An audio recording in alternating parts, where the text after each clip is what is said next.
Welcome to the final round of the 2015 National Parliamentary Debate Association Championships. We're here.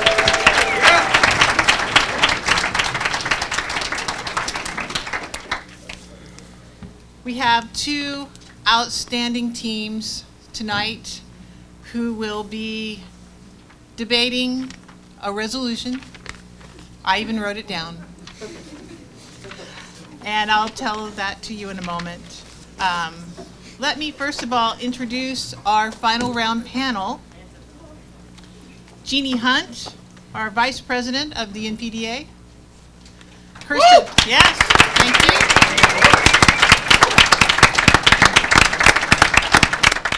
Kirsten McRae. There's Kirsten. Hey. Sage Smith. Joseph Evans. Lindsay Von Lubany.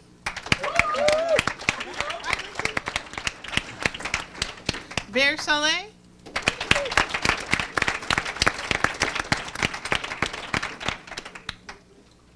Brent Nicholson.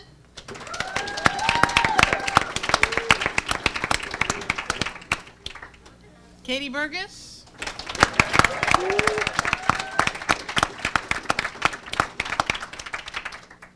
And Cornelius Freebird, Corey Freevogel, yeah.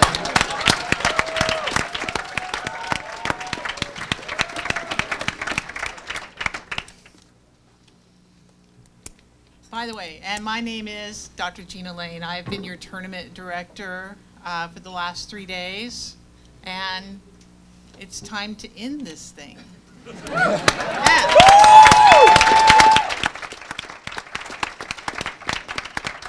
So let me introduce our competitors.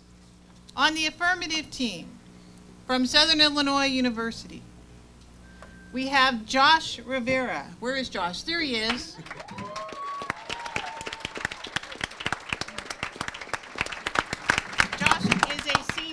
Economics and political science major. And Zach Schneider.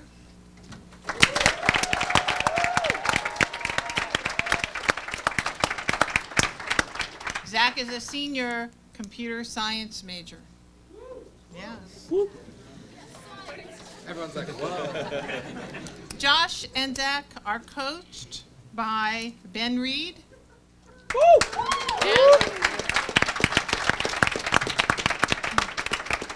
Mike Selk,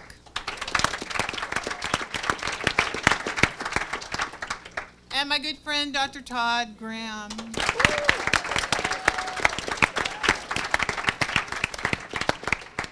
He wanted me to be sure and say Dr. Todd Graham.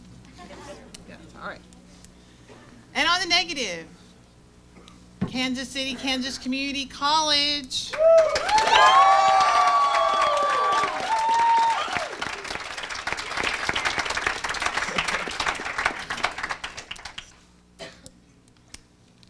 We have Matt Casas.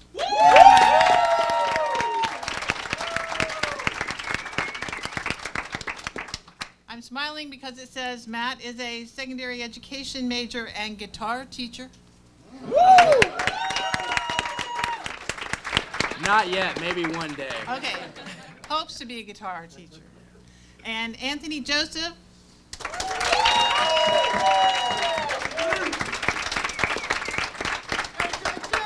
Anthony is a political science major. Yeah. And they are coached by Sohail Joya. And Ryan Walsh.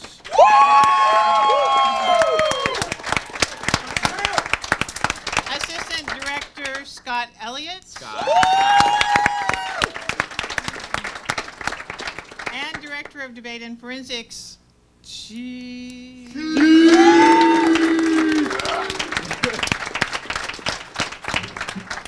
Elliott. All right. And they are going to be debating. First, they're going to give you some thank yous, and everybody will stand up and give thank yous of a reasonable amount. and then they will debate the resolution.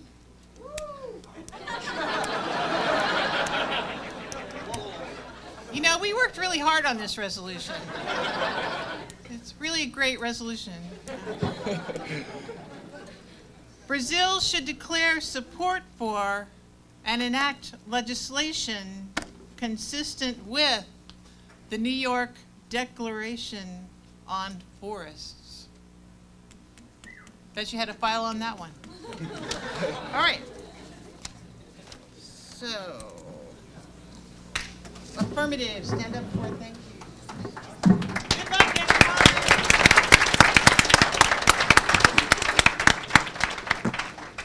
I'm kind of tall, so I'll tilt this up a bit. Hi. So a round of thank yous. This is the first time I've done this, so it's pretty exciting. But to start off with, I'd like to thank the administration of SIU. I know they've been really supportive, particularly from the president and the chancellor down to the comm department of our program, and we couldn't be here without all of their support. Second, I'd like to thank my girlfriend Becca. She is probably watching this at home via the power of the internets. And she's been really gracious through the past couple of weeks of me being locked in a squad room doing work, including most notably making me a care package. Third, I would like to thank the extreme stamina and perseverance of the delivery drivers of Domino's Pizza in Carbondale. They have kept me alive these past few weeks, and I could not be more grateful. So on some serious ones. I mean, Becca was serious, obviously, but the first debate-related person I'd like to thank kind of goes back to my history of debate. And as a lot of you know, and maybe some of you don't, I debated at Cedarville University for a few years before I came to SIU for this year. So the person that took me in as a freshman who had never done debate before, didn't know pretty much anything about the activity, kind of joined it on a whim because Cedarville didn't have a mock trial team, is Mark Bentley, and he's standing in the back there with long hair and glasses.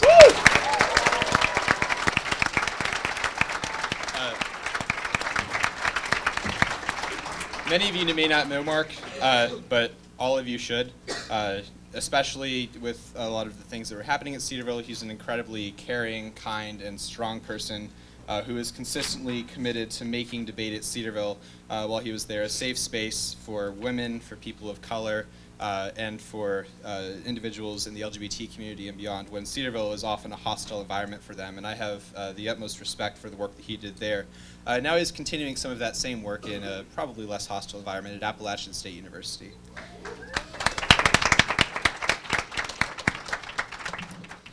But of course, there's also SIU folks that I would be extremely remiss not to thank. And the first of those is Todd. I don't know if he's hiding somewhere in here or if he's elsewhere, but Todd has been a fantastic coach throughout this year. I've really enjoyed getting to know him really on a personal level.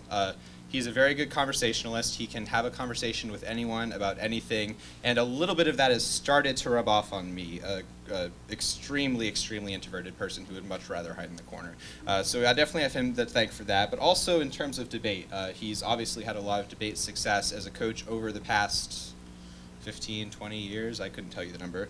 But he's also taught me a lot about how to approach debates, how to think about debates, things that, after a couple years at Cedarville, I thought I knew everything, but I came to SIU and realized it was just the beginning. So I really have to thank Todd for the ways that he's kind of helped me to take my debate to the next level, and also just been supportive of his students as a coach and as an advocate. The next person at SIU is Mike Selk, who is also probably somewhere in here hiding, but I don't see him. Mike, as many of you know, is one of the grad assistants at SIU, and he's someone that I've gotten the chance to know very well over the course of this year through traveling, through just, hanging out in Carbondale, things like that. And I really appreciate Mike and the passion he has, not only for coaching debate, but as well as his passion for disability studies and the way that he's kind of centered that issue, especially, when it's often forgotten about or kind of left by the wayside in other issues. And so I really just have an appreciation for him and his commitments to justice and the things that he believes in. And of course, the other grad assistant at SIU is Ben Reed. Many of you know Ben. I've spent most of the year making fun of him in one form or another. Maybe like 15 to 20% of those digs were actually funny, but I enjoyed making all of them. But despite that, as much of a reputation as Ben got as a debater, as kind of a case and disag kind of person, he really has a wealth of knowledge that I think has been invaluable in the prep room as well as just in personal conversations, on a variety of issues, on issues of race, on issues of gender, on issues of disability. And I've really enjoyed getting to know Ben and kind of his full dynamic of beyond Ben the competitive persona as Ben the person. And I have just a really deep admiration for him and kind of the ways that he's engaged in a lot of questions, especially as, a white male. Finally, on the debate team, there is Ariana, and she has done a fantastic job for us this tournament. She's done a lot of, prep support. She's helped us find things in prep. She's helped us with scouting, and she's also just generally been an emotional support. I mean, Ariana is pretty much my best friend, and she's also just been, supportive throughout the tournament. Zach, can I get something for you? That kind of thing. And I just really appreciate the ways that she's been there in ways that, don't necessarily show up in terms of like trophies or things people usually talk about. Next, I'd like to thank y'all, the other team.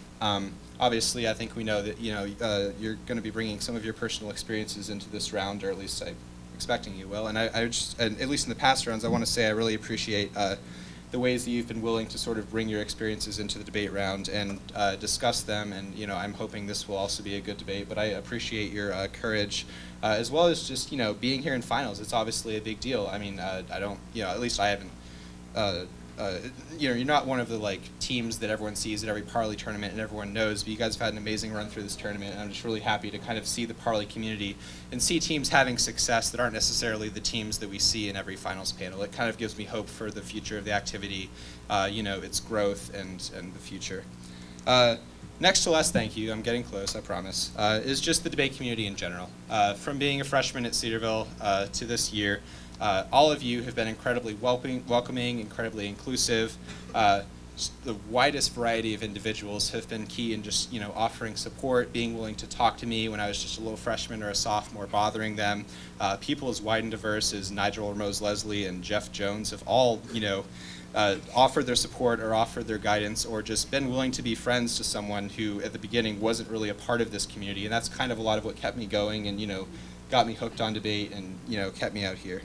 And the final person, of course, that I'd like to thank is Josh. And you all know, Josh the debater, whatever, he's really good at debate. We've all figured that out by now. But the thing that I think I admire most about Josh, though, is just who he is as a person. So he plans to go into education policy, and he wants to use kind of data analysis as well as a lot of the critical skills that he learned in debate to do education policy and, improve conditions for communities that maybe don't have economic privilege or, people of color. And I just really admire the ways that he's sort of, obviously has debate skills, but is also focused on the broader world that we're in and is, committed to making positive change in that world. And so I've really just grown to respect him as a person, of course, and also as a debater over the course of the year, and I definitely would not be here without him. So, thank you all.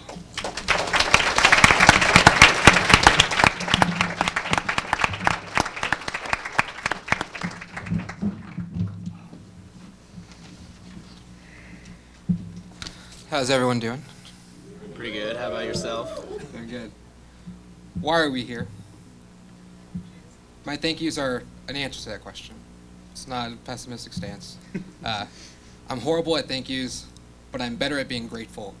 And I think that's the important part of being or seeing yourself competitively successful, but also how you choose to define success. My first debate was a really bad capitalism critique where I just basically said, I'm way poorer than you. And it was true. The argument was true. But over the years, you start to realize that the things you learn in debate, the things that really hit you, are also the things that keep you alive and also allow you to wake up. And they hit you in different ways. Zach mentioned my interest in education policy. A lot of that became as a result of my interaction with the community, my interaction of watching the community grow. And I'm thankful for sort of the purpose that debate gave me. But onto specifics, because I know that we're probably going over, sorry.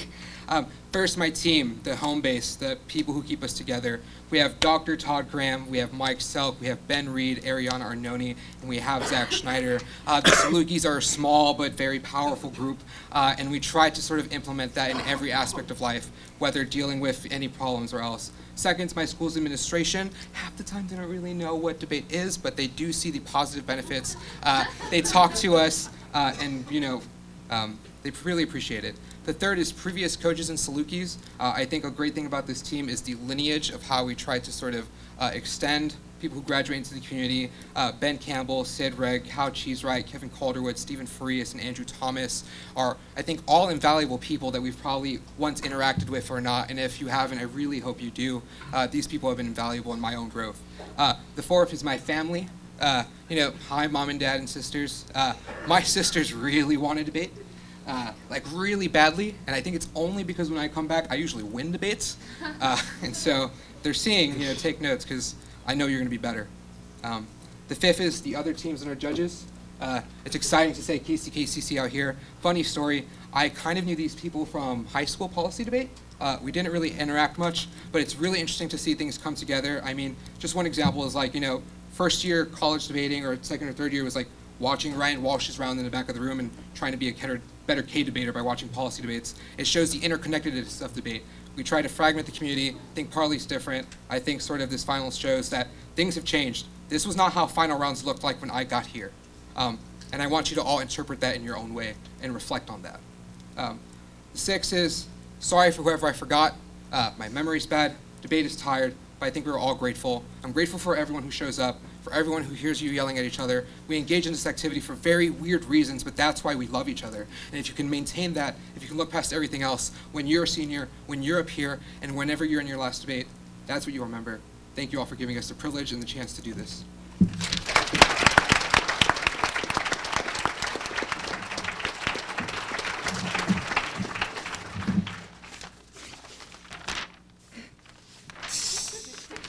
One second. I'm so sorry.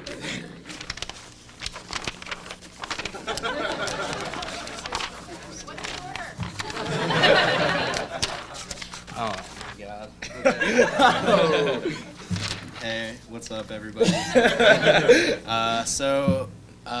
Maybe a lot of you don't really recognize us. This isn't really our jam, but this has been a really incredible experience this weekend. I mean, obviously, we've put ourselves and put a lot of others in a lot of very messy and uncomfortable debates about hard questions, but we think that those questions are very much necessary. We think that and appreciate so many of you that have come up to us and expressed your support for us, all of the people that have bummed us cigarettes, all of the people that talk to us in between rounds and talk about all of the cool things that we're doing. It means a lot to us. I have a few specific people that I'd like to thank.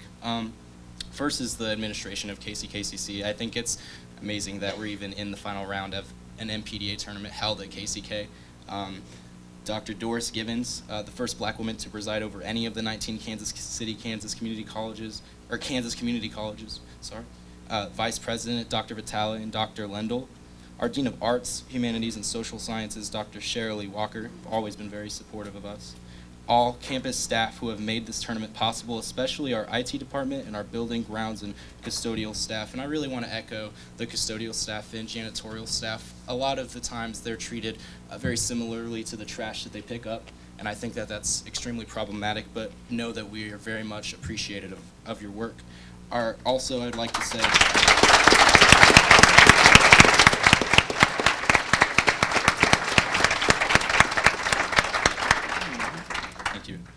And lastly, in terms of administration, our college attorney, Daryl Wynn, who has flowed many of our debates at this tournament and is a former college debater himself.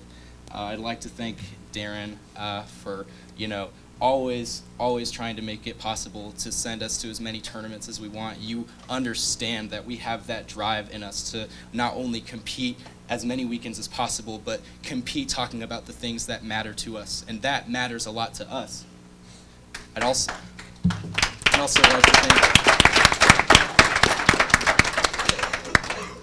like to thank Scott Elliott. You didn't drive the van to this tournament because pretty much in our front yard, but you drive the van every other weekend, and that's so awesome because 16-hour long drives, it can make or break any person.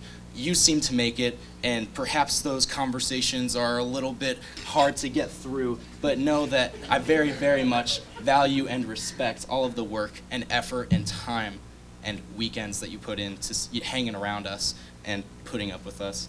I'd like to thank Ryan Walsh who has been coaching not only us at this tournament, but also in the NDT and CETA circuit. Ryan was one of my very first coaches in high school who had coached me when I was a sophomore. I debated with him for a semester my freshman year of college. Kind of left you hanging, but it kind of worked out all right since, you know, you won the NDT and CETA. You're coaching me, and it seems like it's a full circle. You not only taught me the power of voice and story, not only as an argument, but as a way to really find value in myself and to understand that I am invaluable, and I find that to be invaluable. You're invaluable. I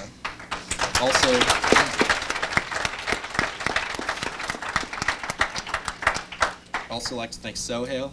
I mean, you've been awesome this weekend. Not only are you there between every single debate, making sure that we're on time so, you know, we don't mess around and go to the wrong place or don't show up on time and get disqualified.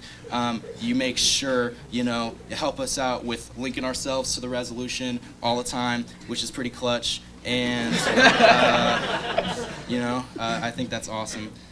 Thank you to Anthony. You're not really my normal debate partner. But we've debated before at a parley tournament at Fire Pie, which was an experience. We placed in gold there, so so I mean, I think it's so incredible that we've been able to experience this together. I mean, he was also on the Emporia squad with me for the semester. We were both there for a semester, and then ended up at Kansas City, Kansas Community College together. I live with you now. I mean, you're like a brother to me. I'd also like to thank Nicole, who's sitting in the audience. She's right there. She's my normal debate partner in policy and in policy debate.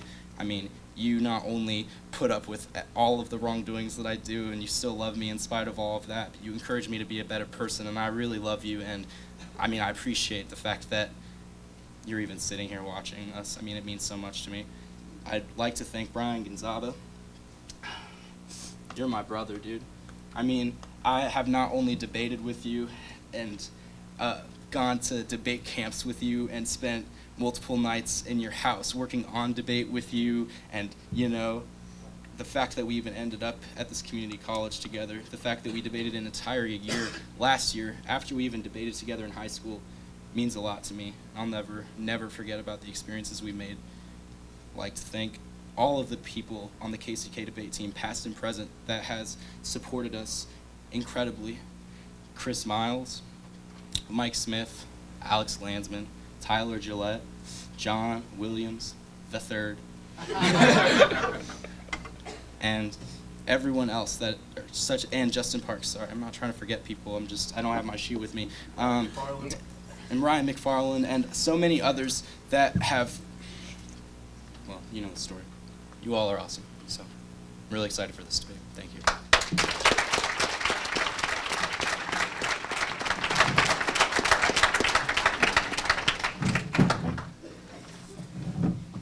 Hello, everyone.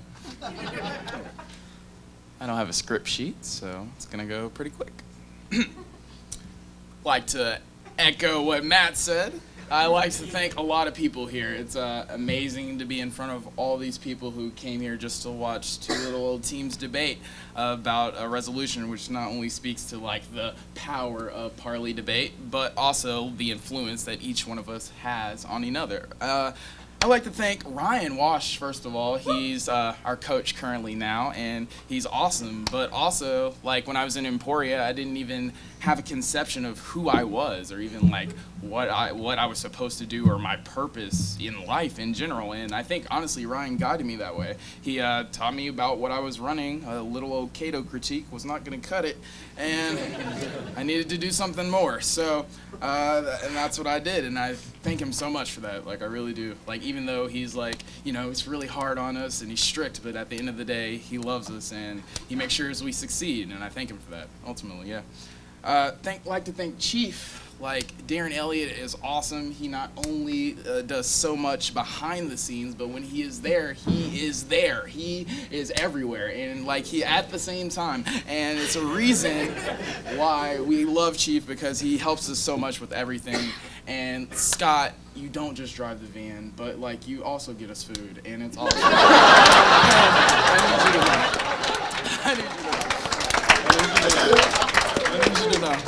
that Scott is awesome, and he really helps us, like, even when we need those clutch cards in the last seconds, and it's just awesome. I like to thank everyone on the debate team. Like, they help me. They, like, come, you know, they just bring me up when I'm down, which is a lot, and it's just, I love being here. I like to thank Matt, you know, it's just, you know, he's not my debate partner, but we debate in similar ways, you know, so I think that it's awesome having this chance to debate with him. I also like to thank B, my current partner, and, you know, and I like to thank him because, like, you know, just like this entire debate year has been awesome, and it has its ups and downs, but at the end of the day, it's just I'm glad to be here. I'm glad to be here in front of all of you. I'm glad for you to hear us in them. And I'm glad, you know, for everything, and I'm just ready to debate, so let's do it.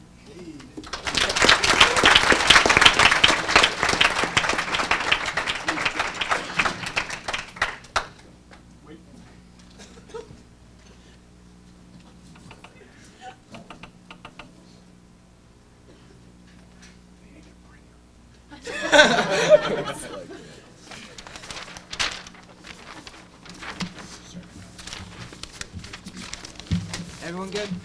Yep. All right. Can people hear this? So if a debater was here, that'd be perfectly clear. All right, so we'll try to get Zach in front of it. Hello, can you hear me now? Pull it a little closer. Can you hear me now? Good? Cool. I'm pretty loud anyway, so it shouldn't be an issue, but. All right. Is everyone ready to go? Please wait 1 second. Sure thing.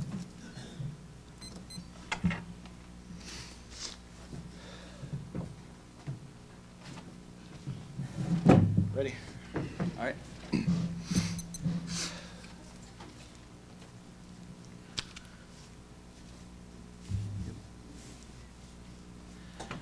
Observation 1 is the framework. The first argument is the resolution. Brazil should declare support for and enact legislation consistent with the New York Declaration on Force. The second argument is that the affirmative will be a defense of reparations as a means of a genealogical interrogation of Brazilian race relations to deconstruct Western understandings of race relations to overcome the dominance of global white civil society. We identify the reparations that we will defend are a key starting point of flipping the script of white civil society by admitting the fault of the past of white supremacy and resolving it, but the third and recognizing fault with it. The third argument is that this resolution is a unique opportunity to use policy for a critical interrogation of white supremacy. The ace point is that white civil society obscures its history in order to protect structures of whiteness by pretending that whiteness is something that is legitimate rather than something that has structured racial violence throughout history. But the beast point is that Brazil was the last nation to outlaw slavery in 1889, indicates that they are a key space for this interrogation because of the history of slavery. Their C point is that Brazil has the largest population of African Americans except for Nigerian, indicating that Brazil is part of the colonial legacy of slave trade in the Middle Passage, indicating they are a key starting point to this interrogation. But the fourth argument is the global understandings of white supremacy are key to break it down. The eighth point is that the United States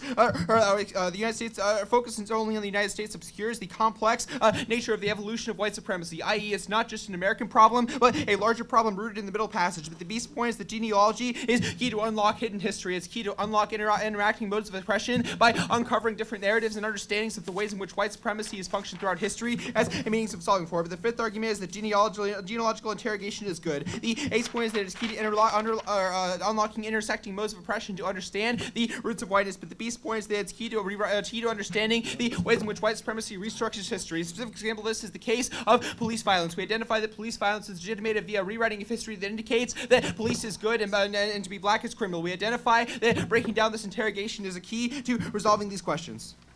Observation. Yeah.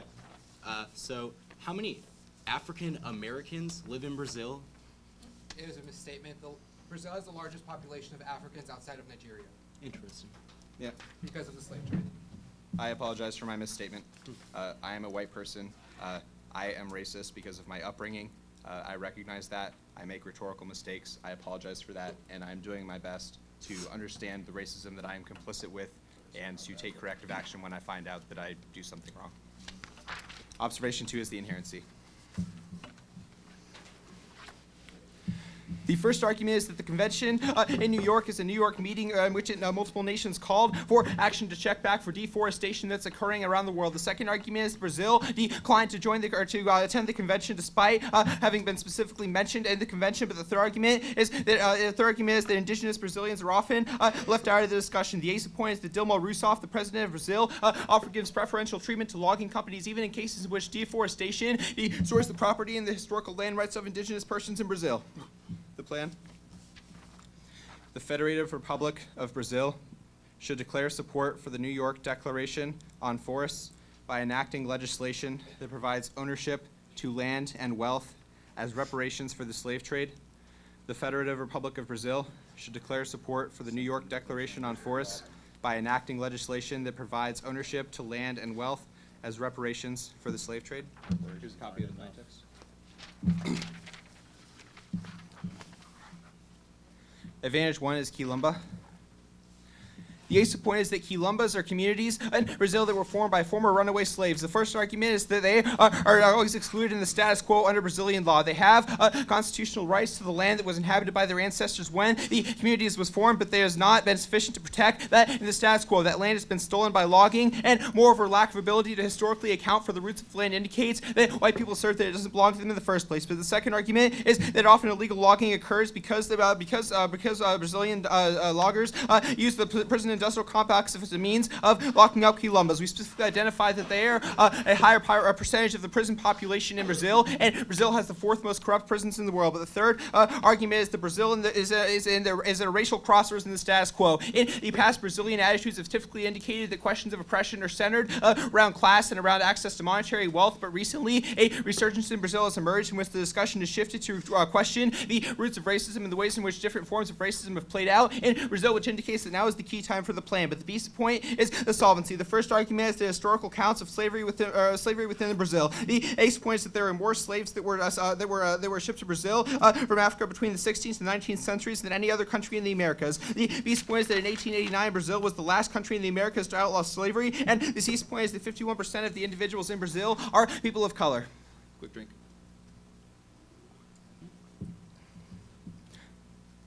The second argument is that historical erasures of the narrative of white supremacy are prevalent. The ace point is that they are not discussed because racism in Brazil is divided between Western and indigenous conceptions of race, in which the Western conception recognizes the binary of white and black, whereas the Brazilians do not have the same conception of race. But the third argument is that Brazil is a key nexus point. We identify that we must stop projecting Western notions of race on countries that are outside of the Western paradigm. The ace point is that this results in a phenomenon similar to pink baiting, in which the United States asserts that other nations should improve their human rights while failing to recognize the ways in which the United States has failed to uphold rights in the status quo in the context of race, the LGBT community, and more. But the fourth argument is the reparations are key. The ace point is 1 million black Brazilians have been calling on the government to honor their rights to land and wealth upheld in the Constitution. And the beast point is that the Quilombo call for reparations has been hailed on the biggest in the world. The CISA point is the impact. The first argument is that is toxic colonialism. The ace point is that the impact of this is developmental genocide, in which the indigenous populations and underprivileged groups are eliminated systemically by things such as the existence of logging that occurs in Brazil in the status quo. We identify this as a tactic of white supremacy, as it is an attempt to erase a diversity of culture and replace them all with the capitalist aesthetic of whiteness. But the second argument is that between 1900 and 1957, Brazil lost 80 tribes, and the population of indigenous individuals in Brazil dropped from 1 million down to 200,000, indicates that white supremacy is being successful in the status quo and eradicating the indigenous populations of Brazil by denying them the rights they have to land and wealth, as well as by destroying the forest. We identify the affirmative is key to resolving this question, which allows us to understand the ways in which white supremacy functions on the international scene.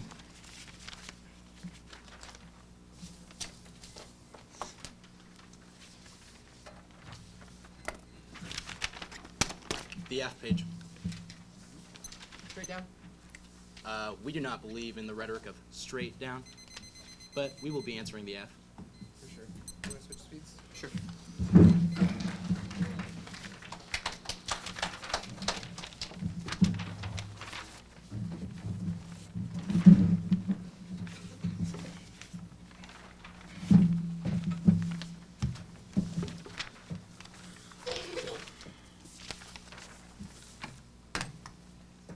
Give me 1 second. It's all good. Those seats.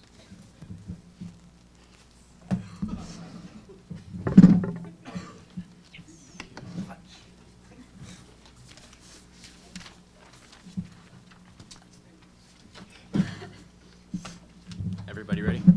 Oh, I should probably check to see if y'all can. Is this thing mobile? Yeah.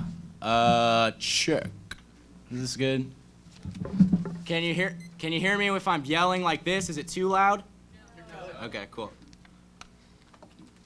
Just had to check.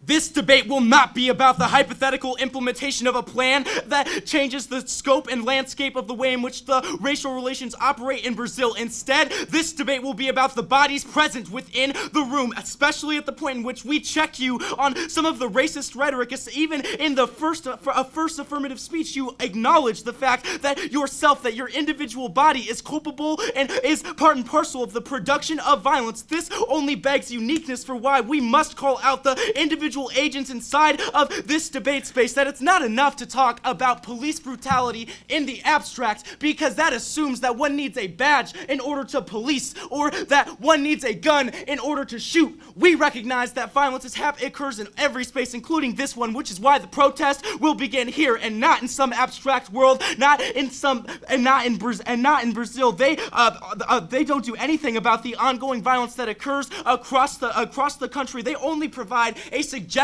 of how the government might be able to go about doing that. Well, the problem with this is that a demand on the state does not mean that the state is listening to you. Where is the state in this room? How do we have our hands on the levers of power in order to create change at a structural level? We do not. All of their arguments about the efficacy of debating about policy options assume that grants us some sort of portable skills that would be useful in the future. This future is not a promise to our black and brown bodies, especially in a world that was never intended for our survival. This is why we must be able to produce moments of freedom, moments of empowerment that allow us to get to the next day, and also to collectivize and empower each other to find ourselves as so much more valuable than the commodities that we are deemed and inscribed as. They would place the burden of action on Brazil without understanding the action that they must take, especially given their own proximate location. It's easy, particularly for white liberals, to say that the government must change, that Brazil is doing something wrong, that racism is bad. It is a comfortable, argumentative position to place yourself in, because you don't have to recognize the way in which you are the first thing that you must focus in a conversation about others, because we are all interconnected, which is why we must understand the I in intersection. It's not enough to just say, I am white, so I do some racist things, so please excuse my moment of racism. This seems to be the logic of forgetting that the 1AC would seek to critique. We believe that this debate is about disrupting those cognitive choices to mark us as other, or to criminalize our existence. Thank you for the history lesson. But knowing the root cause of violence does not change violence. It does not do anything about the material violence that happens inside of this space. Nothing about this conversation gets to Brazil. It doesn't do anything about the forests in Brazil. Nothing about the voting affirmative in this debate will change or lead to any of those top-down, top-up, whatever changes that the affirmative would seek to create.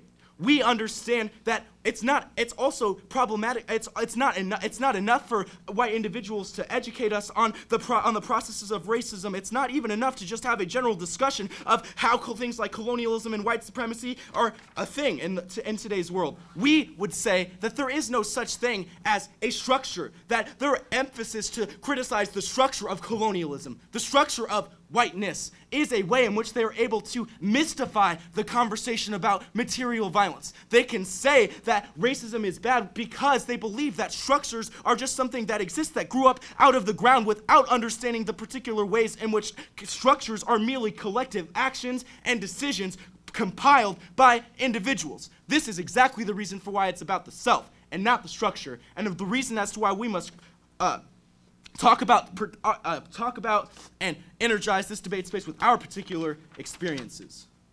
Therefore, hands up, don't shoot. I'm gonna do it again. Hands up, don't shoot. One more time.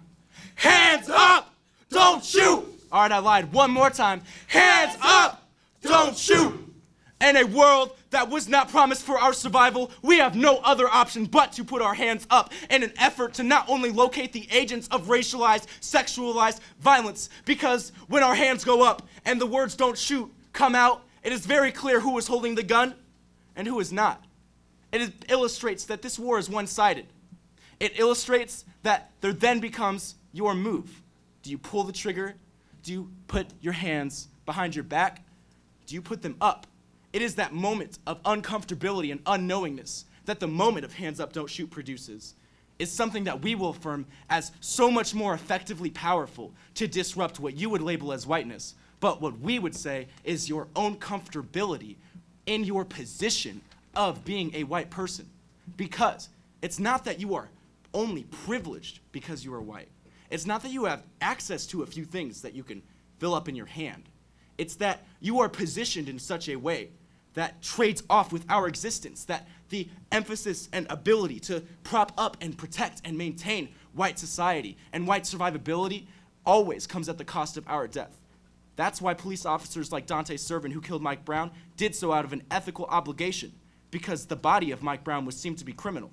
It's not that hands up, don't shoot, hands up, don't shoot ends the violence. It's not that it stops the perpetuator from pulling the trigger, but rather highlights that it doesn't matter where the hands go, or if you don't even got a hand, that any bodily movement by the black or brown body is constituted as being too criminal. Any bodily function is understood as antithetical to the existence of white folks. I'll answer your question. Why would someone who believes in anti-racism not advocate for Brazil seeking reparations for the slave trade? Because we believe that we do not have access to giving any Brazilians reparations, but what we can do is embrace and support the racialized bodies that are sitting right in front of you. So there's no Latinos present in this room? Obviously there is. You're looking at one. I mean, yeah, mirror, I guess. I know. Come on. Hands up, don't shoot also produces a form of invaluable value that can never, ever be taken away from us. We will say that the one that lives in front of the gun, or the one who is in front of the gun, lives forever. That when our hands go up, we are screaming at the top of our lungs that there is something in front of the gun that is worthy of life, that is emanating of life. We understand ourselves to be so much more than the objects that we have placed into, and that if our existence can only be understood as being unvalued, that we are literally the fossil fuel that you burn and dispose of in order to make sure the cogs of the murder machine keep rolling. The fact that our bodies are the active agents of climate change. And what I mean by that is every time we go into a new climate, things change because our bodies accelerate violence. We are always expected to be criminal, which is why we must flip the script and articulate a form of agency and value that can never, ever be stripped away from us. We move from one prison to another. There's no way of ending that inevitable commodification, the way in which white people might think of us as always violent. But our creation of a form of invaluable value transcends all of that. Because even if you can kill a few of us, our collective resistance, the spirit of that resistance, will live on and motivate us to get to the next day.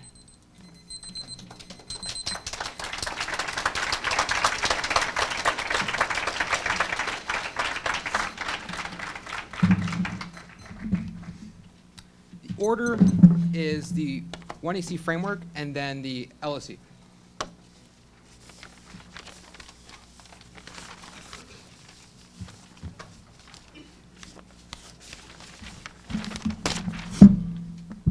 Oh, jeez. I know I'm going to be too loud for this. All right. There you go. If at any time, I'm unclear or whatever. Overview on the top of the framework.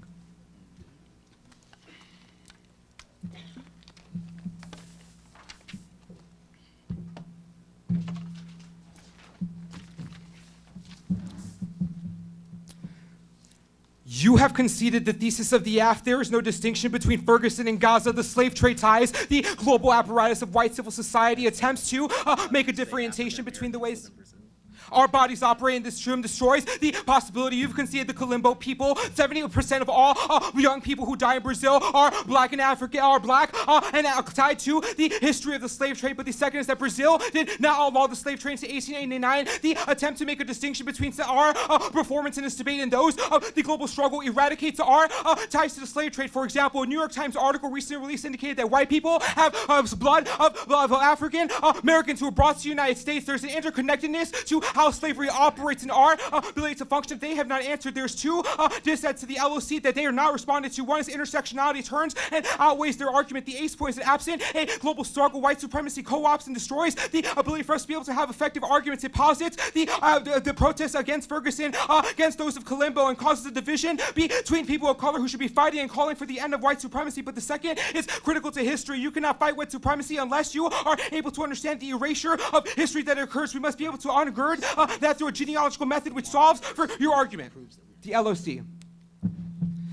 They say this debate should not be a fiat. The one is that we fundamentally agree. We affirm a genealogy extend across our framework. We believe reparations is the starting point for deconstructing race relations and American exceptionalism of white civil society. But the second is reparations is critical. They don't have an argument as to why reparations is bad. And the LOC, they only make arguments as to why Zach is racist. But you rather have a white person admit that they're racist and lie, looks you in the face and lie to you about it. The second argument here is that you say that we need to be able to check the rest. You'll be able to check us because we are racist. The one is that yes, this is true. Our argument is that we had a performance of self-reflexivity by which the admission allowed for there to be a reparative justice. But the second is that our alternative means in the world does acts go away. We call for reparation at the end of fundamental civil society. If that is violence, then that is a sacrifice that we are willing to make. But the third is authenticity. That is the attempt to say that we are not as racially pure as you. It's the same kind of logic of least of violence, self-hatred. It's the same reason why people of color are not allowed to act in certain categories without being called as white or Uncle Tom, and it obliterates the ability for there to be diversity and difference. But the fourth argument is that this is the strategy of policing. You counted us as guilty until proven innocent. You know nothing about this team and the status quo. In fact, we have many great arguments about why you needed to take guns away from white people to be able to start the revolution. The lack of a historicization means you cannot make a judgment call. But the fifth is that Brazil is here at the bottom, I promise. The fifth argument is that Brazil is here. Our argument is that you cannot make a distinction between the global and the local because we need to have an interconnected understanding. By the way, in which Brazil implicates the United States. For example, the little one here is Latinos who operate in the room. Brazil was largely a nexus point for how runaway slaves and indigenous identity began the status quo. Those indigenous identities became the indigenous communities that exist in many parts of Latin America. We must understand the process of the runaway slaves as attempts of exile outside of white supremacy. That is the one they see. We created a coalitional struggle against it. Now they're links. It's after the third argument. Or actually now. Sorry. Okay. What is an African American? We don't define that. Links. The one is you say that we are not able to go outside. However, the one is that Brazil is here. But the second is you say the state. The one is that we force the state to enact reparations. But the second is we call for the destruction of state reparations. Is incomprehensible in the world of white civil society. White people are unable to give up what they own in the status quo. The F is thus calling for a fundamental antagonism. But the third is historical genealogy is critical. The one is that history is critical to understand what you owe us back, which is our argument. White people like to hide behind the fact that they're able to erase our history. Only Brazil is a probable starting point. You say we believe in portable skills. Yes, however, we believe in revolutionary skills, but the second is our survival is global. The planet is threatened by white supremacy and the status quo. Only we allow for a coalition building to be able to stop supremacy at every track. But the third is that the AF provides a tool by which we can use those skills for the purpose of dismantling racism. The fourth is that you say that we create a constructive border, that there's a border between us and Brazil, but the second is that we have to look at the east points that our action is critical, even if you think about your own racism, it is useless unless there's a reflection on what you moved after. But the fifth argument is that we most focus on the United States. The one is that no action leads to narcissism. American academics are able to talk about only American racism, but not look at the way in which their paradigms actually are racist to other forms of international sovereignty. But the sixth argument you say that Zach is racist. The one is that this is not an argument against the PMC. They have nominated an office twice of why the act of reparations is bad, but the second is acknowledgement is critical, but the eighth point is that they extend across the policing dissent, but the third is you forget that there's a brown person on the other team. You only mention Zach, you completely erase me from the other team, pretending that I do not exist. It's precisely our argument. The 7, you say this conversation does not go to Brazil, but that is only assumption. You don't actually have a justification as to why this conversation would not go to Brazil. The staff is televised. We can be starting for a global act of reparations. Everyone is looking. We call for us to be able to recognize the slave trade, but the second is only we're able to solve for elites in the status quo. This conversation is necessary to building conversations about reparations in the United States here at home, which means we're able to look at both. You said it's not enough for white people to advocate. Hello, me. Second, structure is also critical, but vice versa. The micro affects the macro, and the macro affects the micro. This is equivalent, and actually their argument is very conservative, saying that structures are not the reason why racism happens. This is what white people say, to say that slavery does not influence the world in the status quo. Yes, the Middle Passage does influence slavery. Saying that the Middle Passage does not influence racism is equivalent to denying its existence. The hands up, don't shoot segment. Cordial Manuelis Diados del Silva, only 13 and 16 at the time of their execution, lied in the streets of Brazil with no ability to look. Their backs were turned. We do not know if their hands were up because their history is erased. No one has photography, no evidence. The Brazilian state has kept that state closed. We agree. The permutation.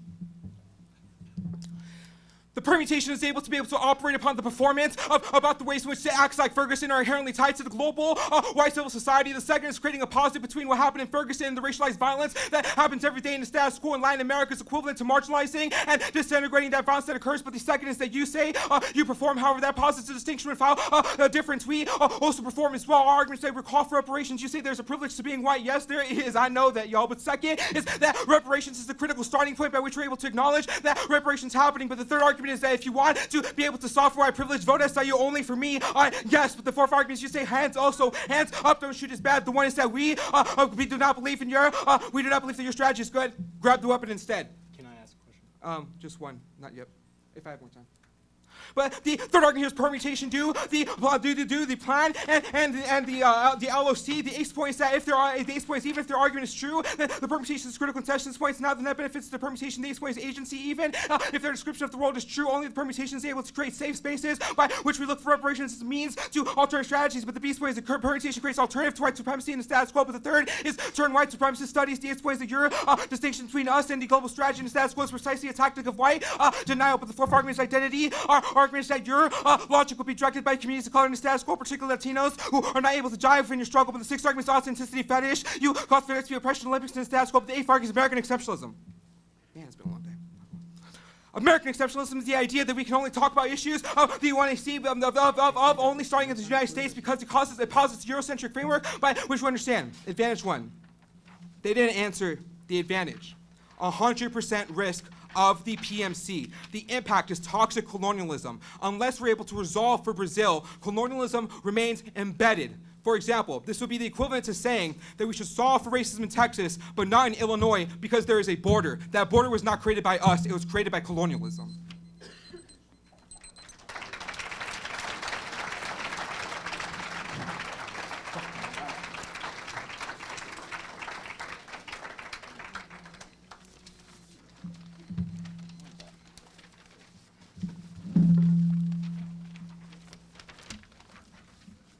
Do this right.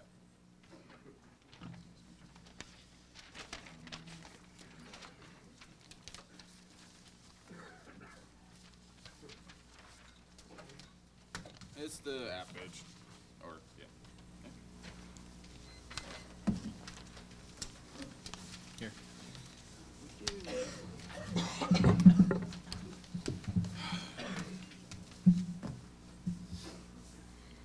I'm gonna sit down.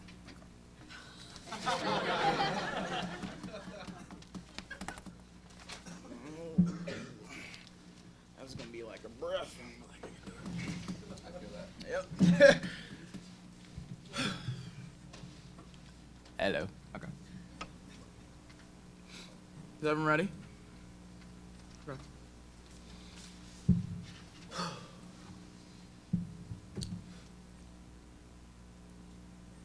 You You have not answered the method of local resistance, our advocacy statement, and our performance of the method of hands up, don't shoot has not been answered. It's the reason why you should lose the debate. You conceded that reparations never existed for the slave and the status quo, that for reparations to exist, there has to be an agreement between one party for something to be given, and for the other party, that something to be received. Our argument is that for blacks, that identity has never been afforded to them in the first place, which is all of our arguments about how black individuals are coded as criminal in the status quo. You should posit their alternative modes of colonialism being indebted to things like Afro individuals in Brazil is a reason why you don't resolve things like anti-black violence, that the anti-black violence is something that only is handled by the process of hands up, don't shoot, because that locates the agents of those anti-black violence and extends and understands that violence cuts across culture. So we can understand that the affirmative says that African Americans would be the same as those Afro-Arabs and those black individuals in Brazil, which our argument is that you have essentialized differences. All of our arguments how black, you erase the difference of black individuals. You say Brazil is the result of the slave trade. You don't have an argument about how the triangulation of slave trade is a result of anti-black violence, which resolves all the alternative arguments about genealogy being important in the first place. Stop trying to rationalize how our individuals should deal, how we should deal with the forms of oppression presented in the one. You've conceded the debate means so much more to us than some random interpretation that distances ourselves from the very proximate violence that's happening in spaces like debate. Your ability to create textualized things like the plain text only tells us that we do not have our hands on the levers of power now. However, our argument is that the debate only teaches us to neutralize our identities at the door instead of understanding our particular experiences. It understands that it says that we should leave those identities at the margins. Our process of hands up, don't shoot not only centralizes that identities in a world of debate that tells us that privileges those textual competitions overlies our personalized violence, but you can see the agent versus structures argument that our argument is that those agents are collective decision makers with the conscious ability to take action as opposed to a structural antagonism, which is only all of their arguments about how even if we result from things like anti-black violence, that your alternative would never result. The impact claims resulted from the 1AC, which is all of our arguments about how it's the internal link of instead of pragmatically asking what should Brazil do to help the trees, we should understand the environmental, the races, the ways in which not only does the environment, but also that how that is implicated in race and how that is implicated inside of spaces like these. Now, the next argument is that all spaces are unique to things like systemic oppression, which is all the reason why we enter into these spaces hoping that the landscape is always altered by a force of experience. But also, you have not answered the argument that that this space is the lens for how we get up out of the bed in the morning. It's the motivating factor that drives us to be even in the next debate, which is all of our reasons why even if you don't buy the performance of the app being good is the method of hands up, don't shoot that is necessary to locate the individual who is in front of the gun. Is also a reason for why locating that violence understands that person behind the gun can live forever, creating a method of invaluable value that can never be stolen from us. So even if those individuals get shot, they can still transcend that type of violence by understanding that they are now indeed valuable. You have conceded that I am not African American. Thanks for speaking for me too. You can't turn up. You can't turn the fact that you can't the impact turn us and then permute us, which is only speaks to the conditional nature of whiteness that they're talking about. 3, Latinos can be anti-black because anyone who can be anti-black. See George Zimmerman, for instance. All of your arguments don't make any sense, and it's a reason why you should prefer the positionality of the app, because we understand we can throw those individuals who understand anti-black violence and structures into a state of crisis by forcing them to understand that they can also be culpable in that form of anti-black violence, to locate and examine their positionality. Now, all of your arguments on case, give me a sec, gotta get to the case page. Ooh. You can see the argument that prisons are within a prison, that everything, that prisons are ever changing, though those individuals leave from one prison to enter to the next, which only indicates that there's not a freedom anywhere, that the law only creates a repetitious cycle in which the slave must necessarily bow down for things like legal relief, which only proves our arguments about how the affirmative plan would propose a textualized option to resolving things like the impacts isolated in the 1AC, instead of understanding that concept of prison is ever changing, ever adapting nothing, which means that even if you resolve some of the impact claims isolated out of the 1AC, anti-black violence is still very really prominent, which means that we need immediate understandings of how to deal with that in the first place. Now, coalition building turns reparations because white people will insert themselves into the conversation and demand reparations for all the times Matt and I upset or hurt them or hurt or trigger them because they are positioned and incentivized to preserve their lives at the cost of all of our arguments, all of the reasons why you shouldn't prefer their analysis, even if we don't have a direct interpretation of things like, even if we don't have an interpretation like that. Okay. Question? Have mercy. Oh, you got a question? Yeah, sure. Yeah, if the plan calls for reparations, how would whites co-opt that? What, how will whites co-opt you? Yeah, like the text where Brazil gives reparations back to Afro-Brazilians. Well, aren't there white people in politics? Well, yeah. Okay, But that doesn't answer the question of the plan text. that's the answer. And aren't you debating with a white person is the next answer. Why did you only bring up a Latino until the second speech? We said brown and black bodies are under And Matt's a sexual erasure. Latino. And I talked about that.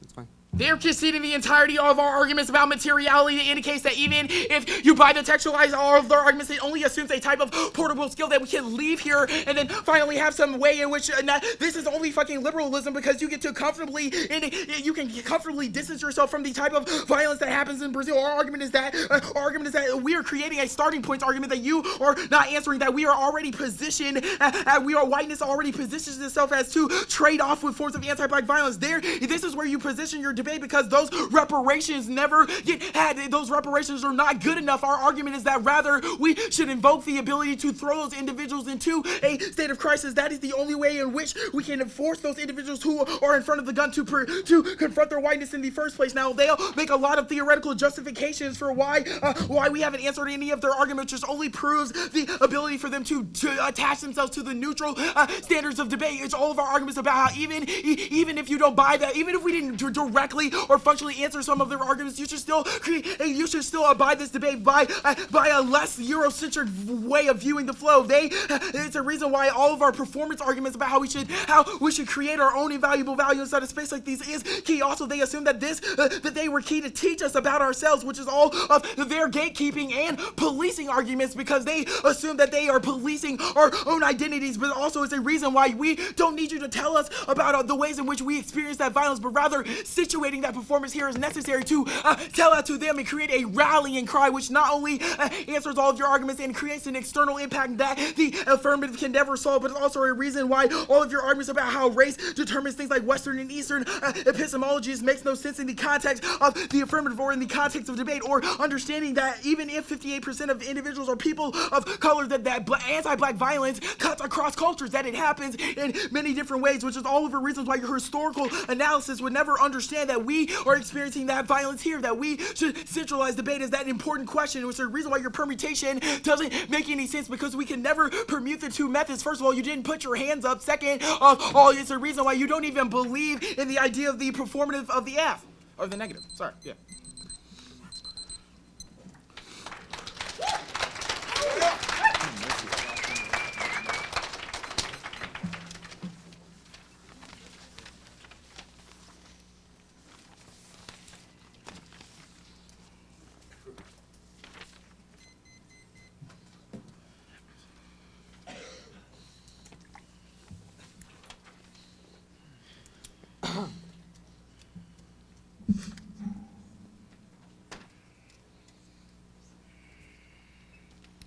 Everybody ready? Fire and brimstone. This debate is about the ability for us to recognize and celebrate the identities that go under erasure every day, in every space, but most importantly, the bodies that are staring us in the face, right here, right now. All of their arguments that speak to the theoretical nature of a plan passing that would somehow change the racial landscape of Brazil ignores our ability to change the landscape here. All of our arguments about why local resistance is absolutely preferable to a theoretical conversation means that you vote negative, because it's not that we must protest in Brazil. We must protest here. Our bodies are under erasure here. We must demand reparations here at the demand reparations here in a world in which our survivability is always erased and is not even considered to be a thing. They have not provided any articulation as to how giving reparations is a process of providing or reclaiming value for those that constantly go under erasure. And we have multiple reasons as to why their performance only reinscribes a negative articulation, or at least an essentialist one, of blackness. The fact that not every African American or black person can identify as under the category of African American, the very fact that you think that the black people and African Americans in Ferguson are the exact same as the black people and the black people that exist in Brazil is the same logic of white people that think all black people talk, sound, and think alike, even if the intentions of the 1AC are good. That doesn't matter in a question of performance. It's not just a question of whether or not the advantages are important or the plan text might be a good idea or not. You are not answering the fundamental argument that your demand on the state does nothing but delegitimize the agency and power that we have right here, right now. The permutation will only serve as another link for multiple reasons. The first is that it assumes that coalitions are good when you, even if you experience anti-black violence, colonialism, that does not mean that you get to speak for everyone else that does. It doesn't mean that you get to assume that coalitions are always already a good idea, especially when many of us have been screwed over in those coalitions, have been talked over, have been told to leave because our bodies are not centralized within those spaces. So sorry for the hesitancy to the white people, and sorry if you feel uncomfortable with the fact that we said that you performed anti-blackness, even if you are a person of color, because people of color can be anti-black. You should see George Zimmerman, especially coming from a Latino background, when my dad doesn't even talk about the existence of anti-blackness. The fact that he talks about things like how shitty it would be for me to even marry or produce or be with somebody that is a person of color indicates that Latinos are actually socially conditioned into whiteness. Where's that talked about? And I know what y'all know. I know y'all feel me, because we are literally told to deny the black and brown within us at the cost of white standards. In a world in which we are winning all of their arguments about theoretical discussions, about the potential of a law to end the legacy of slavery, our argument is that we must deal with the social laws within inside of this space that would deem us as unvaluable. We flip the script and produce a form of invaluable value that gets us to the next day. That's why we put our hands up. That's why we say, don't shoot! Because it produces that moment, that affect of uncomfortability that forces you to re-examine your positionality. It forces you to recognize that there is value right here, right now. Your history lesson doesn't change the fact that we will be policed when we walk outside of this space. Because every space is a prison, which only speaks to the importance of transcending that prison through the production of value. Thank you.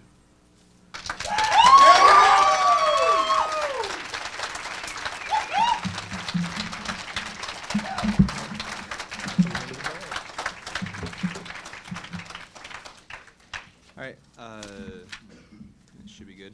The order is going to be an overview. Then it's going to be the hands up, don't shoot arguments. Then it's going to be the advantage. And then the AF framework. I kind of float all the MO arguments in a line down the AF framework. So it's basically just going to be like the MO in order after that. And I'll tag the arguments I'm at so y'all can, keep track.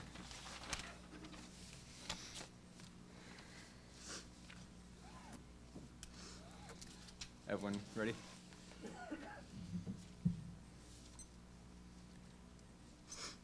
I know I am racist. As a white person, it would be both a lie and an obfuscation of the ways in which I understand that my upbringing has structured my identity to deny that. The only way for me to access that is to go to war to myself and acknowledge the times that I do racist things and solve for it. The question of whether I am racist, the question of whether I am white, misses the core question of what is the best method for attacking white supremacy. It's not necessarily vote down the white person. It is look at the arguments that are made in the debate, look at the arguments Josh is making in the MG, and understand which methodology is best able to break down anti-black violence. We will be a defense of the method of genealogy as a means of breaking down anti-black. This is the first time y'all have even said the words anti-black violence. You've said whiteness and colonialism and anti-blackness. We're speaking to particular instances of anti-black violence. We don't believe that to be true, but it's a panel. Everyone ready?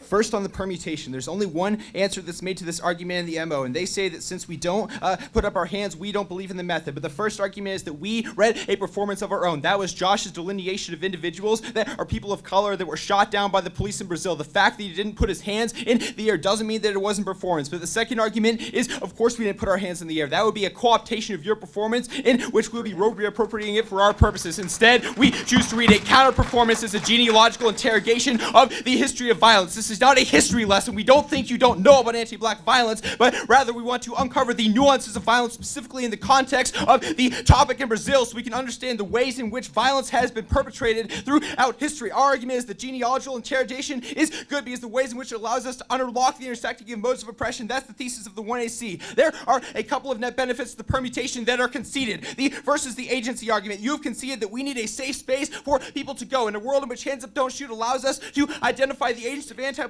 violence, we still need to know what to do after that. You've conceded that reparations alter the name of the game. They are key to breaking down white supremacy and uncovering the ways in which it has manifested itself historically. But second, you can extend across the Eurocentrism argument. Josh does great analysis here. The binary between the United States and Brazil was not constructed by the oppressed, but by the colonial, by the white colonial states that decided that they wanted to colonize different places in different ways and then force bordering lines. They're differencing between people of color in Brazil and the United States and between the experiences there, and saying that we should focus on one but not the other, is reinforcing the racially dividing lines that are used by white supremacists as a means of dividing people of color and preventing them from coalescing around the question. We are not saying that all people of color are the same. That's obviously not true. What we are saying is that the Middle Passage in the colonial history of white supremacy is what structured the experiences of racism of people in America and of people in Brazil. And we identify that unlocking the historicity and the genealogy of that oppression is what it allows us to solve. Yeah. Essentialism is a description of the status quo. Genealogy is what allows us to unlock that. The advantage.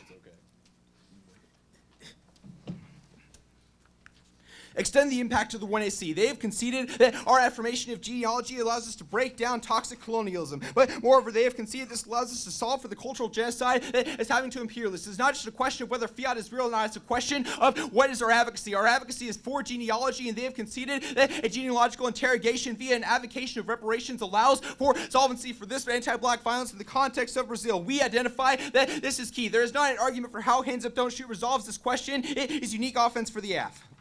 On the AF framework / the MO arguments.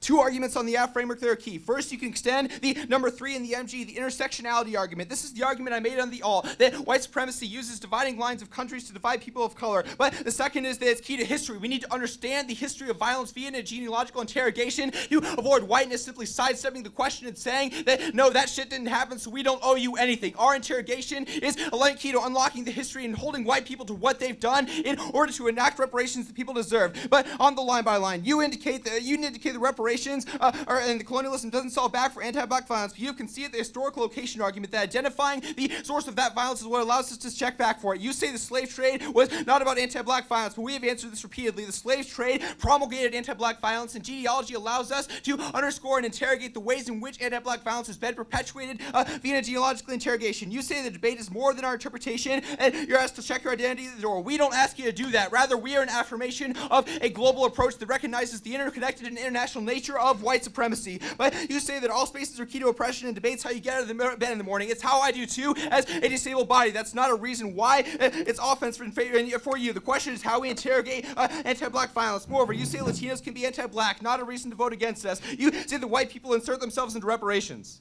That's the status quo. White people control the wealth and deny access to the people that rightfully own it in Brazil and the United States. Whites cannot insert themselves when we flip the script, upend the historicity of white supremacy, and demand change.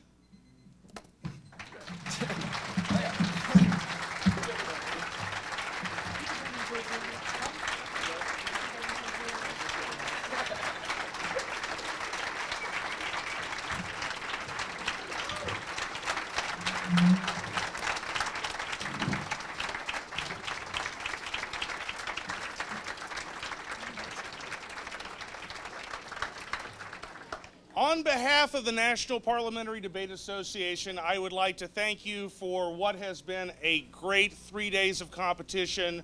14 debates, fantastic rounds by all accounts. I want to thank you for attending this year's NPDA and making it everything that we hoped it could be. So thank you very much.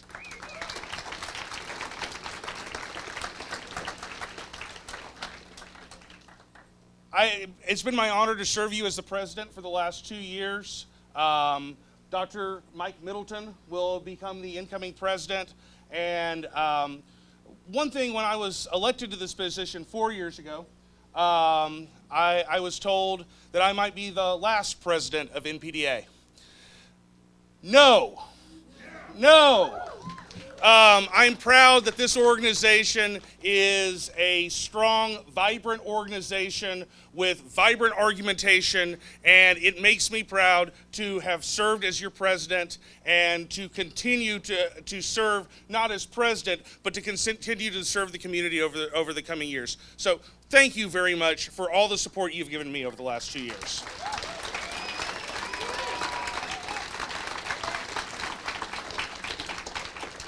I have a few people to thank, and then we will turn it over to some other individuals who also have some individuals to thank in a little bit longer. We're going to keep this brief. We know this is 10:30 at night, and you all want to, well, I will not say study. There's a, fill out your NPTE prep form tonight, possibly. But I do want to thank our tournament director, Gina Lane, who has done a fantastic job as tournament director for the last 3 years. I want to thank Darren Elliott, our host.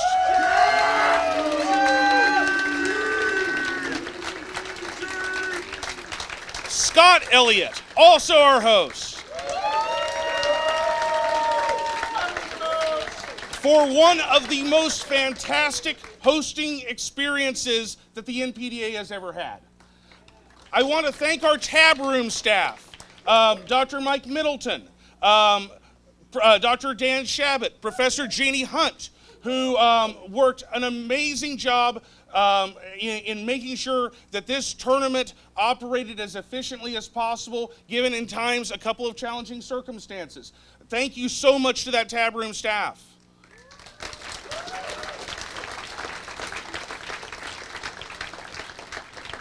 And finally, my thanks to the entire Executive Council. The Executive Council, also made up of Dr. Middleton, Vice President, and will become the incoming President.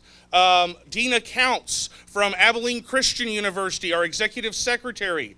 Brent Northup, our Treasurer, who does an amazing job to make sure that our awards are all here in place, even if he has to get the Marriott to deliver one of them. So Brent Northup, our Treasurer, and to our student representative, Corey Nims.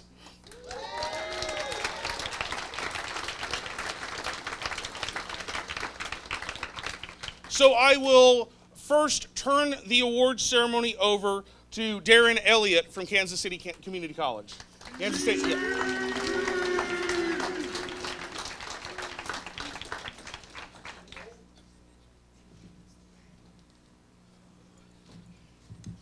All right. Thank you all for coming to Kansas City to spend a few days with us. We're very excited to have you here. I don't, get out to a lot of tournaments that a lot of you attend, and we've come to a few more of those tournaments over the last couple of years, and I'm really impressed by the sense of community. And I tell people that all the time in different forensics communities we're a part of, is that the sense of community in the parliamentary debate community is one that I find remarkable. It's why I went to the trouble of putting together a bid to host your national tournament. And I'm glad we did. It's a lot of work, it's a lot of effort, but I will tell you, even whenever I wake up tomorrow or Thursday, that I will be very happy that we had you on our campus. You've been amazing guests. Our staff and our administrators have talked about how some of you have stopped them and talked to them about your experience here, and so we appreciate that. The reception you gave our president and vice president was amazing the night of the Irish debate. And so thank all of you and thank your coaches who've gone to the trouble and the hard work to get you here. And we hope your experience was good, and we hope that you will come back to Kansas City. Somebody asked me if I was putting in a bid. I think Kevin Calderwood said, "Are you going to put in a bid to host this again?" I said, "After I get some sleep, I will consider it." But in the meantime, we hope that you enjoyed yourselves. I do have some thank yous that I do need to go through. First of all, I want to thank our team for not only helping host and to get things ready for the tournament, but also debating during the tournament. Especially, thank you. Our coaching staff, I have an amazing group of folks who are on our coaching staff. It allows me to do administrative stuff. It allows me to put a tournament like this together from behind the scenes as the host. First of all, my assistant director, Scott Elliott, he never gets me food. I guess he gets Anthony food, but he never gets me food. But Scott does an amazing amount of work and travels every weekend to every different format of debate and forensics, and works incredibly hard and was here hosting all weekend. Ryan Wash, Sohail Joya, who are here this weekend helping out. We definitely appreciate all the work that they have done for us. I need to thank our administration, who immediately was enthusiastic about this bid and putting this tournament together.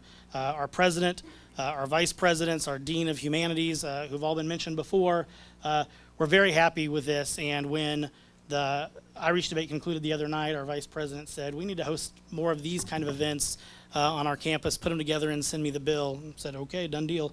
But they have been amazing. And then our entire campus support staff, from our IT department, our media services folks who live streamed every one round, every single prelim, and all of the elims, including finals. Please give our media services folks a round of applause.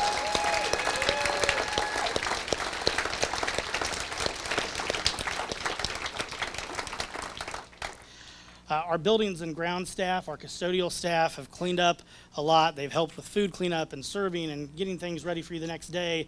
They were here every morning at 5:30 unlocking doors, asking me the first time, as soon as I came in the morning, if everything looked good, if the bathrooms were stocked, if the rooms were clean. They did an amazing job. Our campus police also unlocking doors. Our director of one of our PR folks, Kelly Rogie, is in the back. She's been writing stories about the tournament. And so all of our support staff deserves a round of applause. So appreciate that.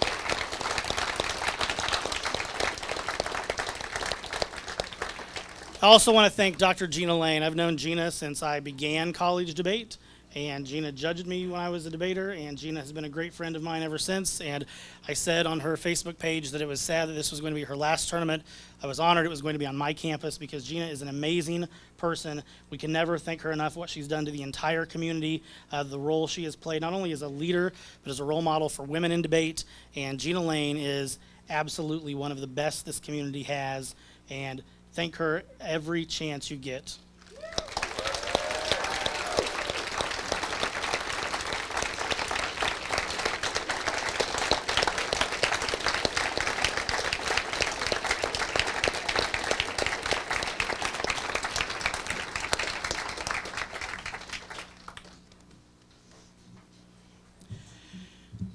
Tournament staff, Joe mentioned them already, but the tab room staff, I've been in the tab room of a number of different national organizations, national tournaments, and being the host, I got to sit in there and see how this group runs, and I can tell you they have a lot of challenging times, and in those times, the first thing that was always on their mind was what was good for the students involved, if there were concerns, and the work they've done and the compassion they have for the activity is amazing. Every single one of them that was in that tab room staff and on the tournament staff. And so find those folks and thank them, because the work they do behind the scenes is incredible and never gets enough praise. And they are truly some of the best. And I'm very impressed with what I've seen out of the organizational runnings of the NPDA. Two more people I would like to thank tonight in particular. Debaters, it's always important to remember where you came from and who got you where you are. And I want you to take that lesson and think about that, because it's the folks who sacrifice time from family, who sacrifice time from other things they could be pursuing, like golfing or more baseball games or advanced degrees, who spend countless hours in the vans, countless hours at night. They're the people you call at 2 a.m. when maybe you are broke down on the side of the road. They're the people that you call in the middle of the night when you find out you may have a crisis in one of your classes. The coaches that surround you are the people who make you successful and help you get to levels of success that you can dream of. And so please thank those folks. I have two special guests here tonight that I want to recognize. My two college coaches. I asked them to come in. I told them the awards ceremony will start at 7:15. Get here about an hour early, hang out and talk to people. They did that. They'll both tell you, though, that this kind of isn't a big surprise that I said one thing and it was a lot later than that. Wasn't on time. So, but I'm very honored to have them here tonight because they influenced me both as a person and as a debater and then eventually as a coach and a director. And I truly believe that every success that my teams have are a reflection, I hope, of some of the leadership that I show, which means it's a reflection of what I learned from my coaches, and that every success I have, I truly share with them.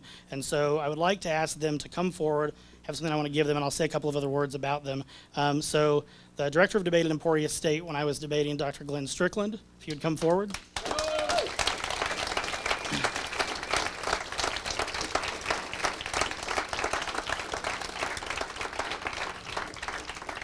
And the assistant director of debate when I was there, Roger Biles.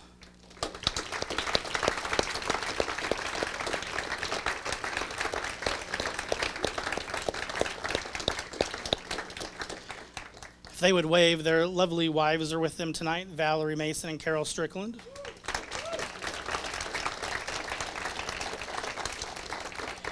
And that's what I talk about when coaches sacrifice and give up a lot of their time and give time away from their families and their loved ones. Now, we all know, because I certainly know this is true with my girlfriend of 8 years, she loves it when I'm gone a lot on the weekends because it gives them some time to do some things around the house or just walk the dogs or be left alone. And so I'm sure, and Carol's shaking her head and Valerie's shaking her head. But the two folks in front of you spent countless of hours. I can't even tell you the amount of time they spent traveling to tournaments. I asked them to be here because as hosting a national tournament, I wanted to honor them. Because like I said, everything I have earned in debate or the successes we've had is a direct reflection of the two men you see in front of you. And so I want to honor them for what they've done for me, and I want you all to honor the folks who help you and think about where you came from as you progress in your career and give back to the people who have given you a lot. So I would like you to give these two gentlemen a big round of applause because anything that you liked about this tournament, I probably learned about hospitality and how to host a tournament and how to help run a tournament from the two folks you see before you. So please give them a round of applause.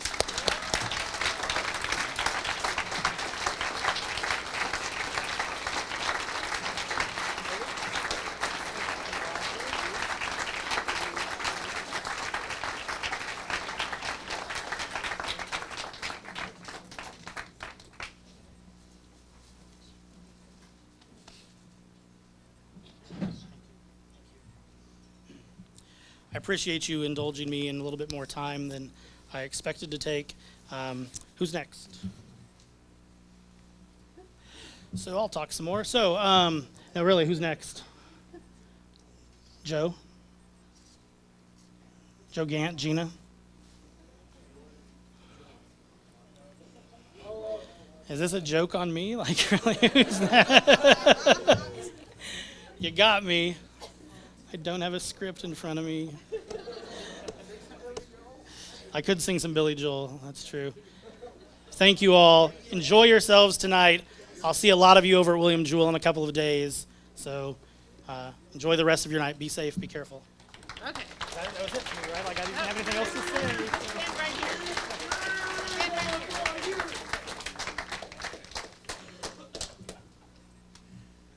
I'm sorry I got a little confused, but I do want to say something about our host, Darren Elliott. Darren, the heart that he has for this debate community is so great. You can tell it in everything that he does. You can tell it in the fact that he honored his former coaches, my good friends. And you can tell it by his debaters and the passion that his debaters and his coaches bring to this community, and the fact that you can't visit a single tournament in this country without people knowing who Darren Elliott is. So I would like us to take one more moment to say to Darren, thank you for caring. Thank you for being a part of this community and sharing your life with us. And Darren, we love you. Thank you.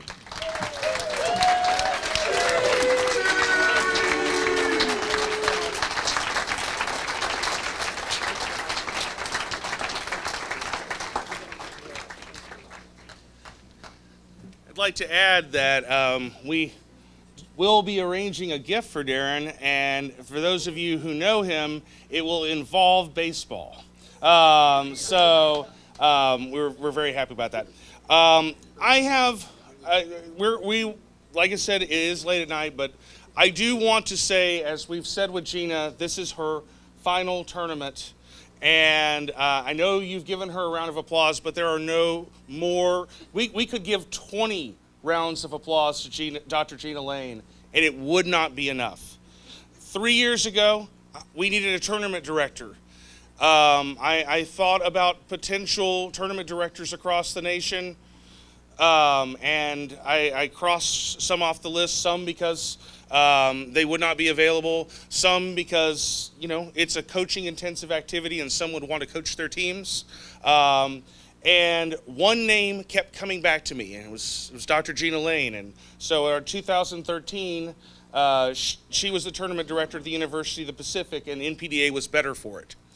I had no idea whether she would agree to host a second time or to direct a second time or not. But she said, Arizona sounds nice.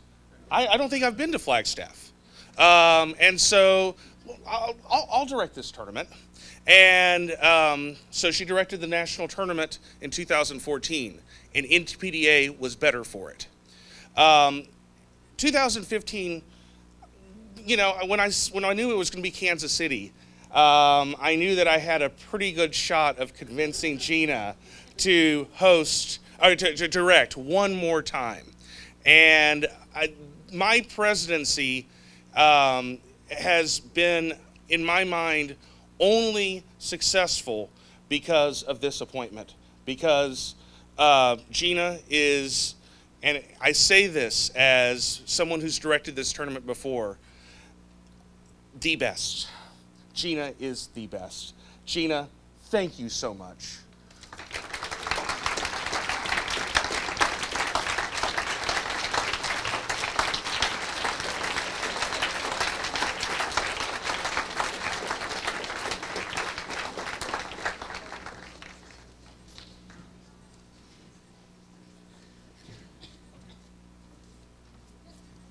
There is one more thank you before we start the official awards with Kevin Garner, and that is for Joe Gant. Some of you may not know that Joe Gant has held every student and faculty office in this organization with the exception of one, and that's treasurer. Because of that, we know he's a glutton for punishment, as much as he is for ribs. But his legacy in this activity is unmatched. He has improved this activity organizationally through his commitment to transparency and decision-making and tabulation of tournaments. He has improved this activity substantively through his commitment to argument innovation and experimentation. He has built community through his willingness to reach out to both programs who are in the activity and programs who are considering the activity. But I think the most important thing that Joe has contributed is through his quality as a mentor to both his own students and students around the activity. So I hope you'll do something to indulge me in demonstrating to Joe how important he's been.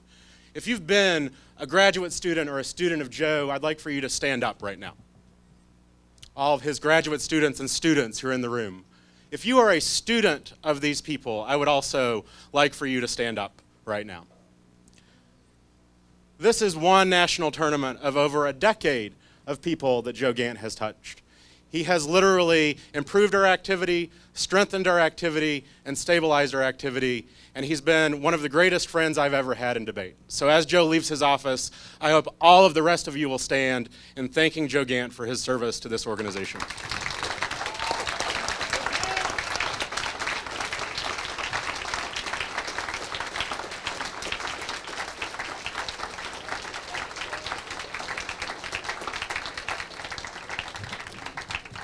And now offering the first award of the evening is Kevin Garner from William Jewell College.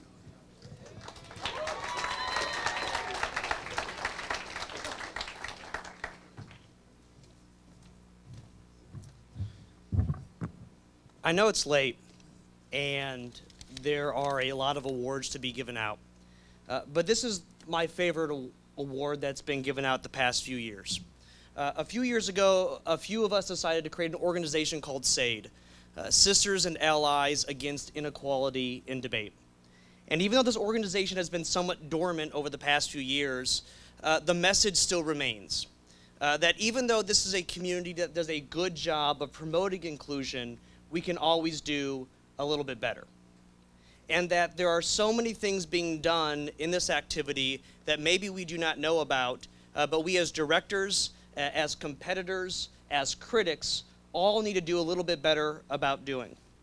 Some of them include talking to Katie Burgess and Alyssa Sambor about the Women's Debate Institute that'll be held this summer. For those who do have the ability of programs that are financially solvent, to potentially sponsor a young woman to go and attend this organization, because it's very important.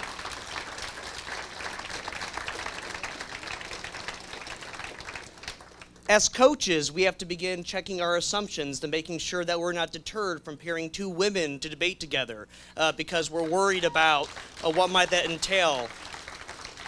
Or encouraging women to debate in a certain way because we are worried about how their voice is so high-pitched or that they're not aggressive enough. As critics, we should be cautious of giving speaker points and wins in a way that reflects normative presumptions about way people should debate that oftentimes exclude women. There are things that we can do better. And even if SAID is not around, we still have to remember this anytime we enter the activity. This is an activity that should create a safe space for all, that should believe that all exists beyond just an inclusion for women, but persons of color, people of minority sexualities, people who are non-native English speakers, people who may not have been born in the United States, and others who may not be of dominant personalities and of characteristics or traits. We need to be better, and we can be better, and we are better than many others.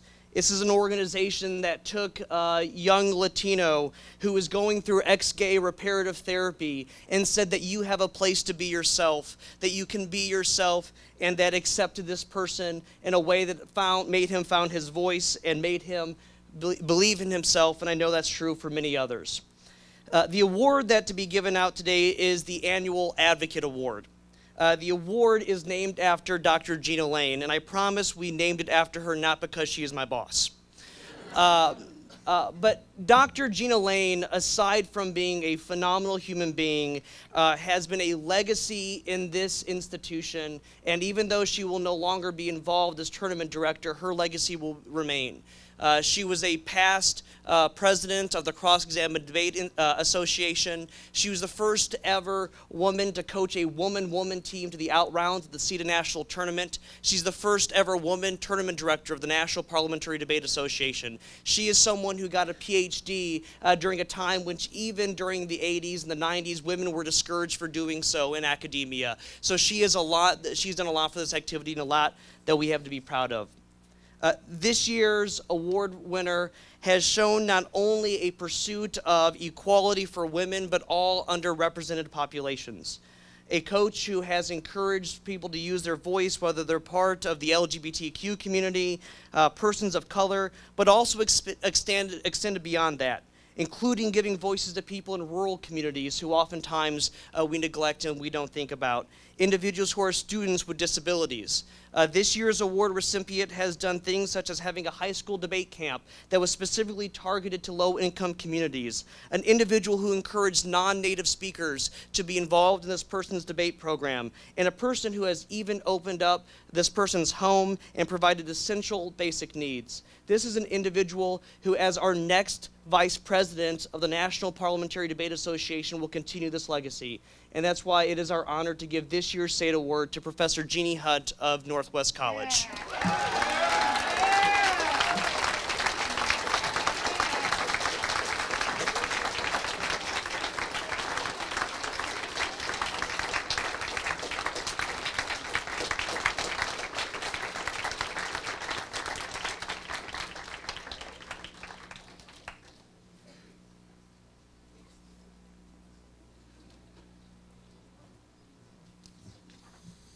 Next, we'll move to the All-American Team Awards. The NPDA All-American Award recognizes excellence both within and outside of the forensics competition.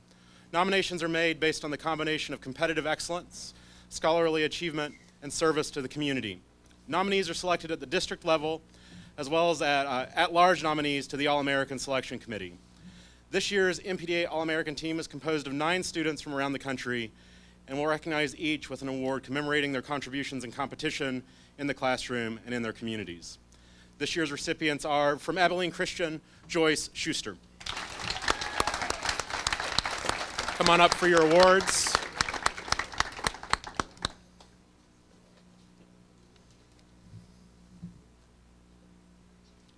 Next, from Concordia, Irvine, is Amanda Ozaki.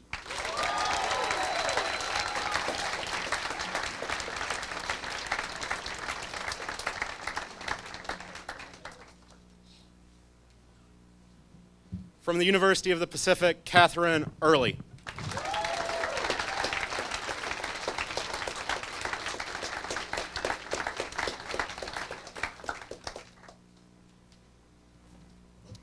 From Southern Illinois University, Josh Rivera.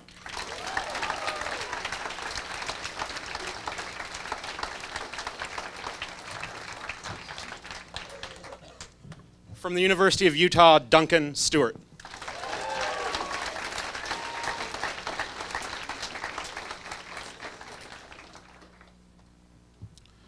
From UT Tyler, Dallas Flick.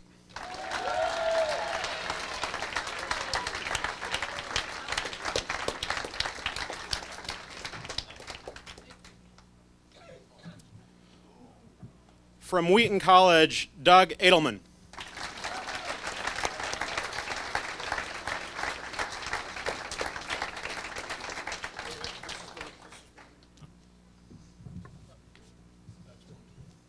From Whitman College, Zach Parker.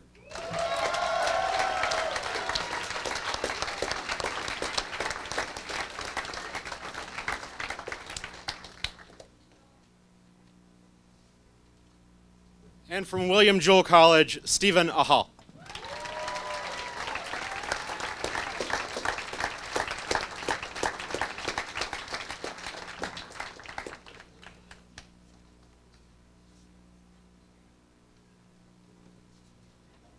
Next, we have Dina Counts with season-long sweepstakes.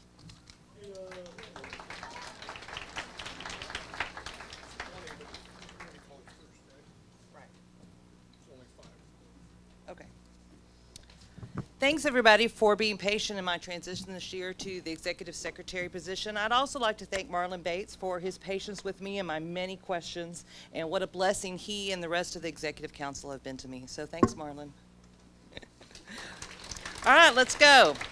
We have community college season sweepstakes, and we're going to start with 5th place. If you would send a representative up here, that would be really super helpful. All right, 5th place, El Camino College. I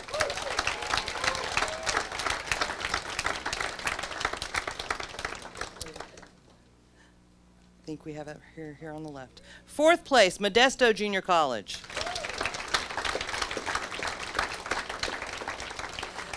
3rd place, Orange Coast Community College. 2nd place, Moore Park College. And 1st place for season-long sweepstakes community college, Irvine Valley College.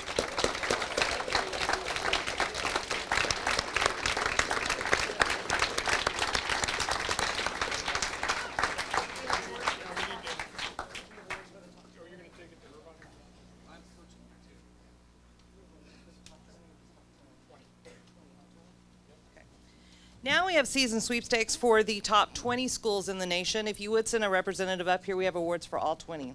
We'll start with 20th, University of Nevada, Reno. 19th, Modesto Junior College. 18th, Abilene Christian University. 17th, Orange Coast College. 16th, Western Washington University. 15th, CSU Long Beach. 14th, Grove City College. 13th, University of Puget Sound. 12th, William Jewell. Slow down. I'm getting really good at this. Okay. All right. Super yay, awesome. Okay. 17th was. I want to go to sleep.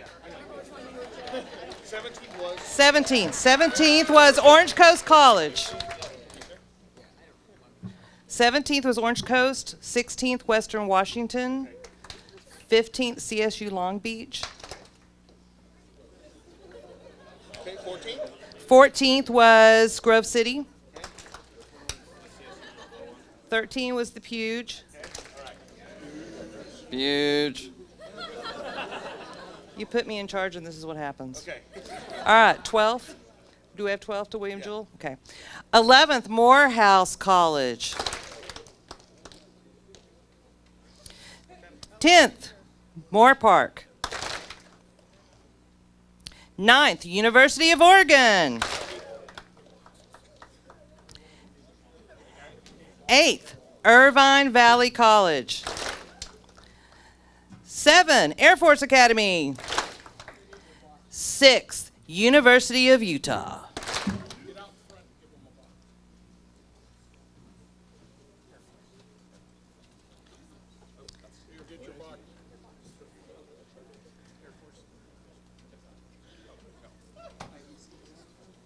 IVC. IVC was 8th.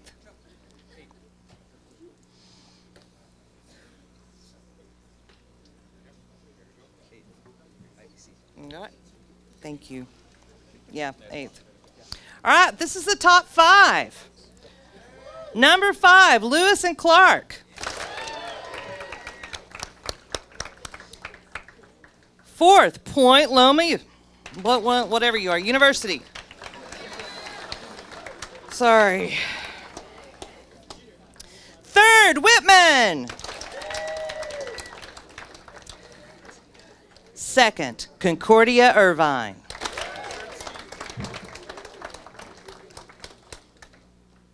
And first place, season sweepstakes, Washburn University.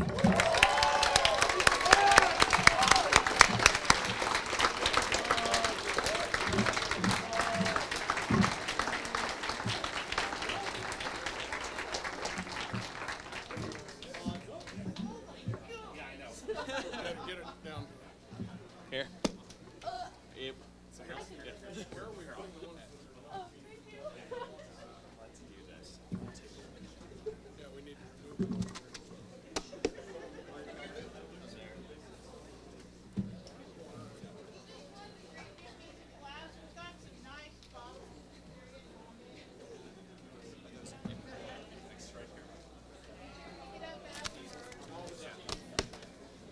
Novice teams, novice speakers, and regular speakers. All right, ladies and gentlemen, I have your top novice teams at the tournament this year. In 3rd place, McKendree, GJ, Beth Graham, and David Jungi.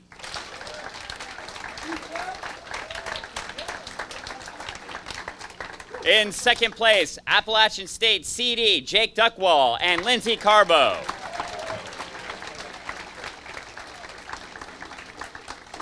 And your top novice team this year is from Mercer, BB, Jasmine Buckley, and Kyle Bliggin.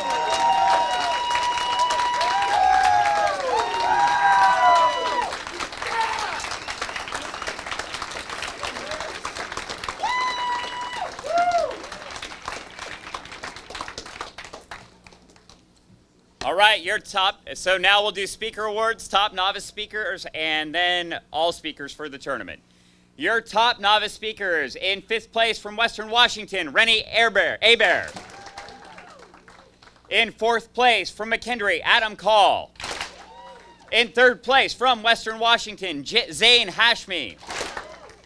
In 2nd place from Mercer, Kyle Bliggin. And in 1st place from Mercer, Jasmine Buckley.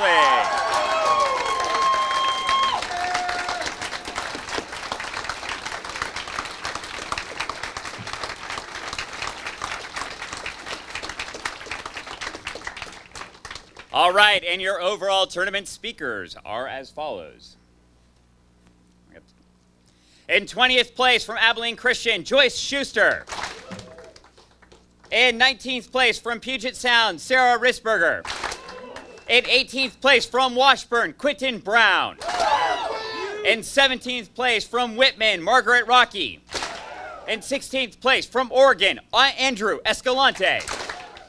In 15th place from Kansas City, Kansas, Community College. Or Kansas City, Kansas. Yeah, I'm right. Matthew Casas. In 14th place from Kansas City, Kansas, Community College, Anthony Joseph. In 13th place from Southern Illinois, Josh Rivera. In 12th place from the University of Texas at Tyler, Steve Hulam. In 11th place from Nevada, Corey Nims. In 10th place from Mercer, Lindsay Hancock. In 9th place from Washburn, Ian Mickelson. In 8th place from Washburn, Dan Lyon. In 7th place from the University of Utah, Duncan Stewart. In 6th place from Concordia Irvine, Richard Ewell. In 5th place from Concordia Irvine, Amanda Ozaki. In 4th place from Mercer, Kyle Bliggin.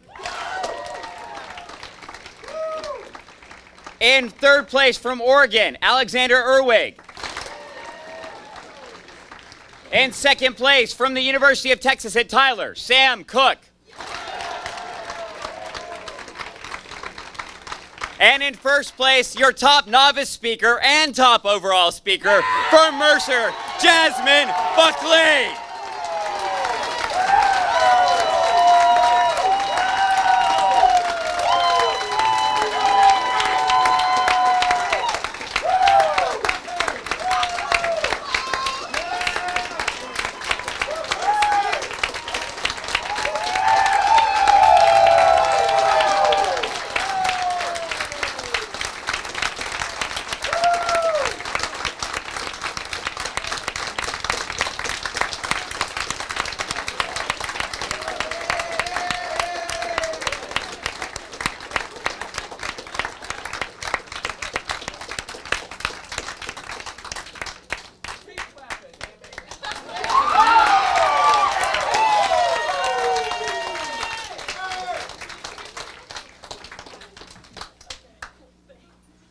And that ends the speaker award. So at this time, Jeannie Hunt will come forward to announce the triple octa finalists, and we get all the triple octa finalists to come forward to get your awards.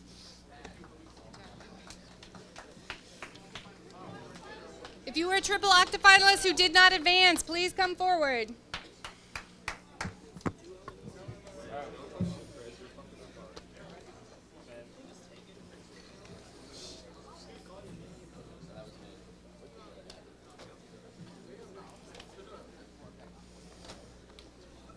Oh, walk faster, we're hungry. That's right.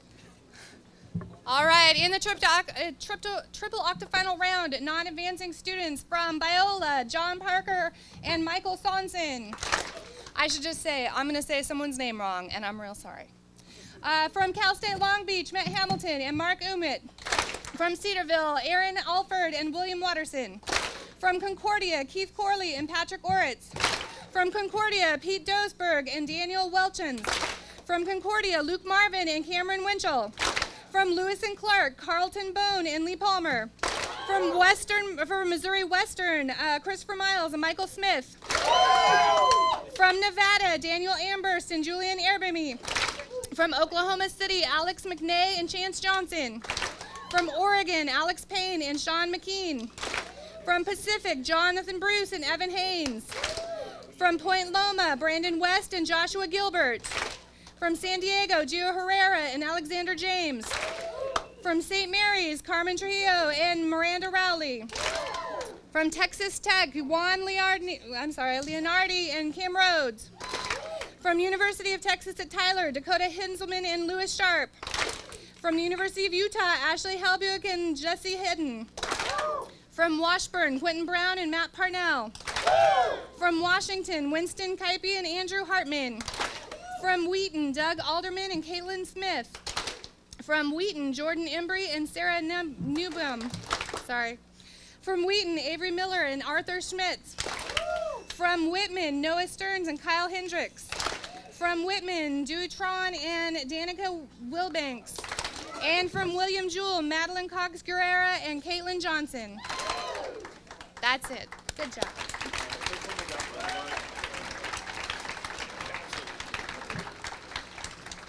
Can we please have all the non-advancing double octafinalists?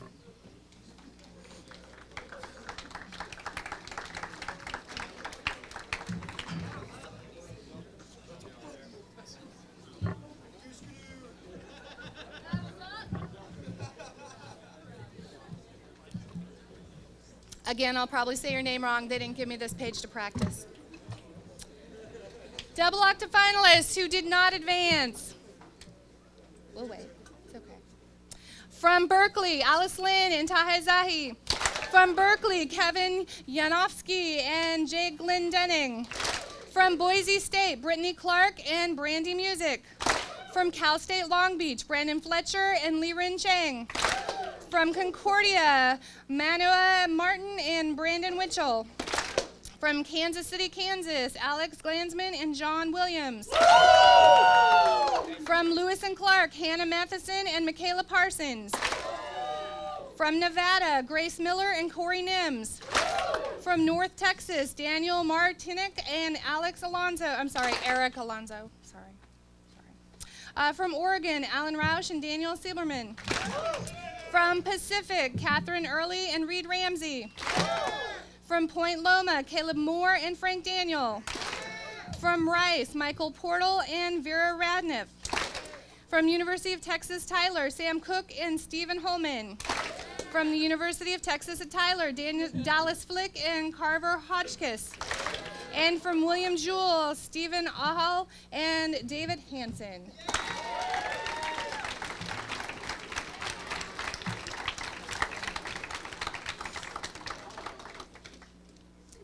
We would like to invite the non-advancing octafinalists to the stage, please, and Gina Lane will announce those individuals.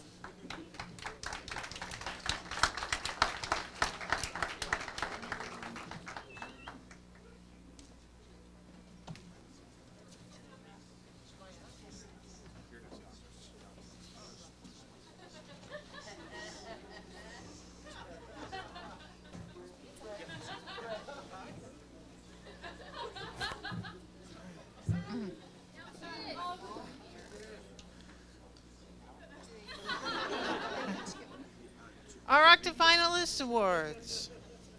Take a deep breath. From Abilene Christian, Joyce Schuster and Caleb Orr. From College of Idaho, Logan Dennis and Mara B. Bark. El Camino, Ariel Stevenson and Brittany Hubble. From Mercer, Jasmine Buckley and Kyle Blegan.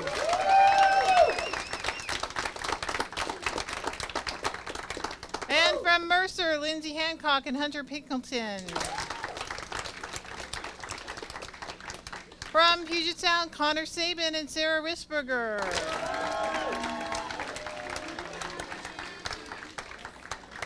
And from Utah, Drew Marshall and Duncan Stewart.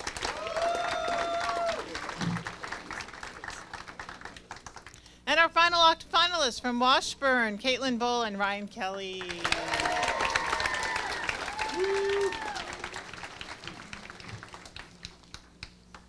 Will all the non-advancing quarterfinalists please come down?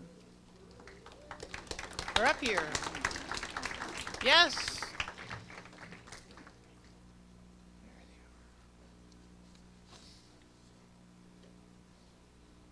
From Concordia, Richard Ewell and Amanda Ozaki.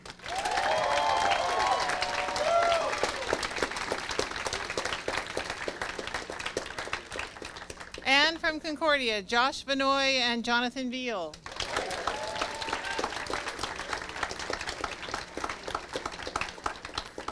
From Lewis and Clark College, Sarah McDonough and Emily Tribble.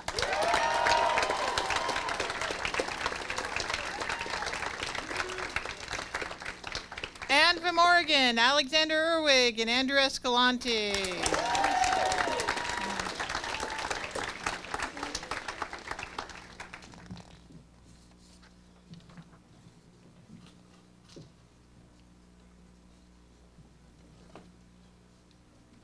Semifinalists. Come forward. That's right.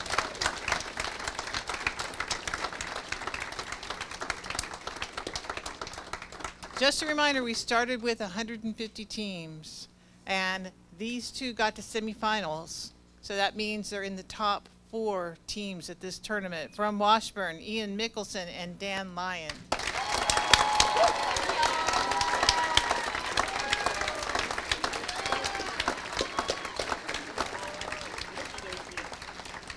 And from Whitman, Zach Parker and Margaret Rocky.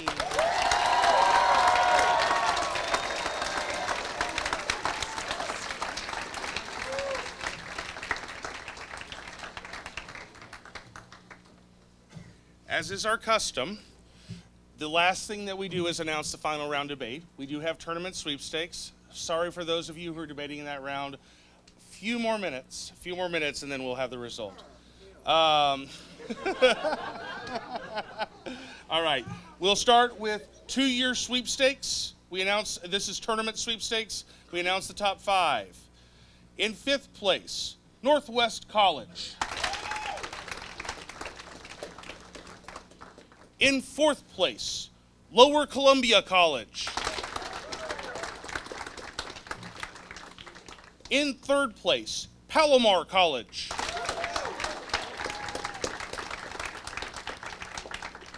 In 2nd place, El Camino College.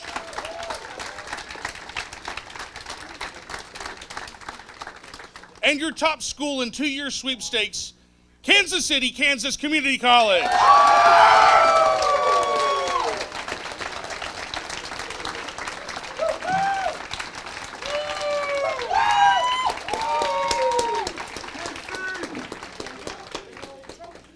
Tournament sweepstakes in overall top 20. In 20th place, Appalachian State University. In 19th place, McKendree University. In 18th place, Rice University.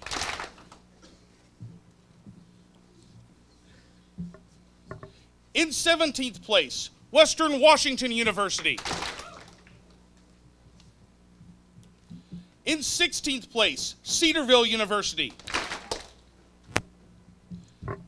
In 15th place, the University of Washington. In 14th place, Biola University. In 13th place, El Camino College. In 12th place, Point Loma Nazarene University. In 11th place, California State University at Long Beach. Moving to the top 10. In 10th place, the University of Nevada at Reno. In 9th place, Mercer University. In 8th place, Kansas City, Kansas Community College. In 7th place, the University of Texas at Tyler. In 6th place, the University of Utah. In 5th place, Lewis and Clark College. In 4th place, the University of Oregon. In 3rd place, Whitman College. In 2nd place, Washburn University. And your national champions tournament sweepstakes, Concordia University at Irvine.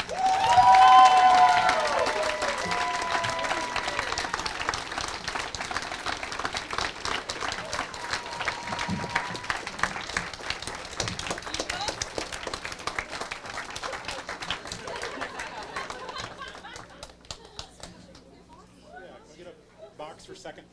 Yep.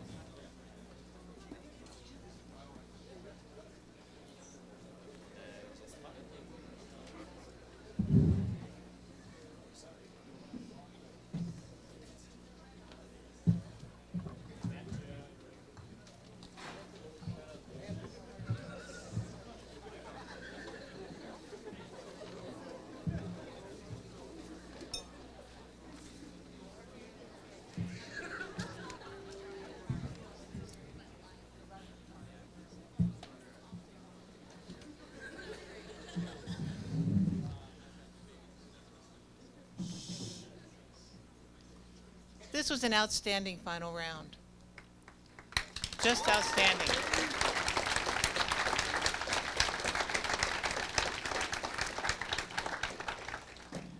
On the affirmative, from Southern Illinois University, Josh Rivera and Zach Schneider.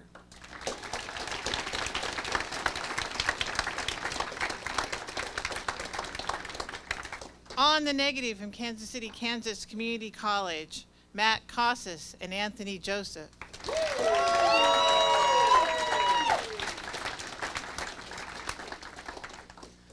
In the championship debate between these two incredibly talented schools with amazing debaters, it was a very close decision.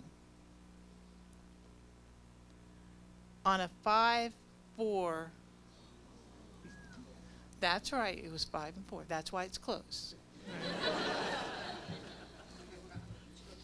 In second place, Josh Rivera, Zach Schneider, Southern Illinois University.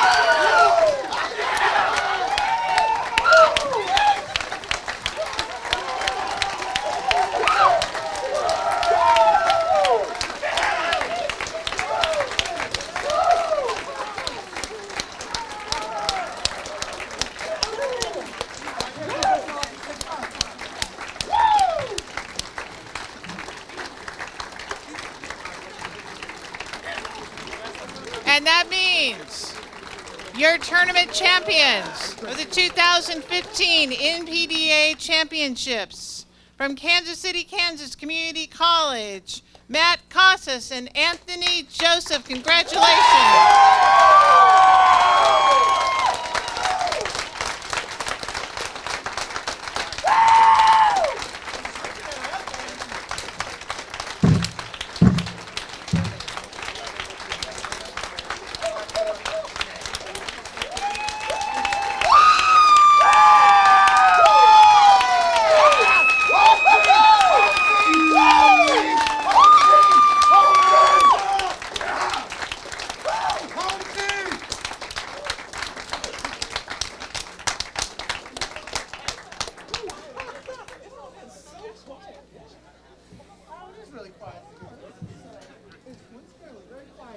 All right, everyone, that's a wrap. Be safe tonight. Have fun.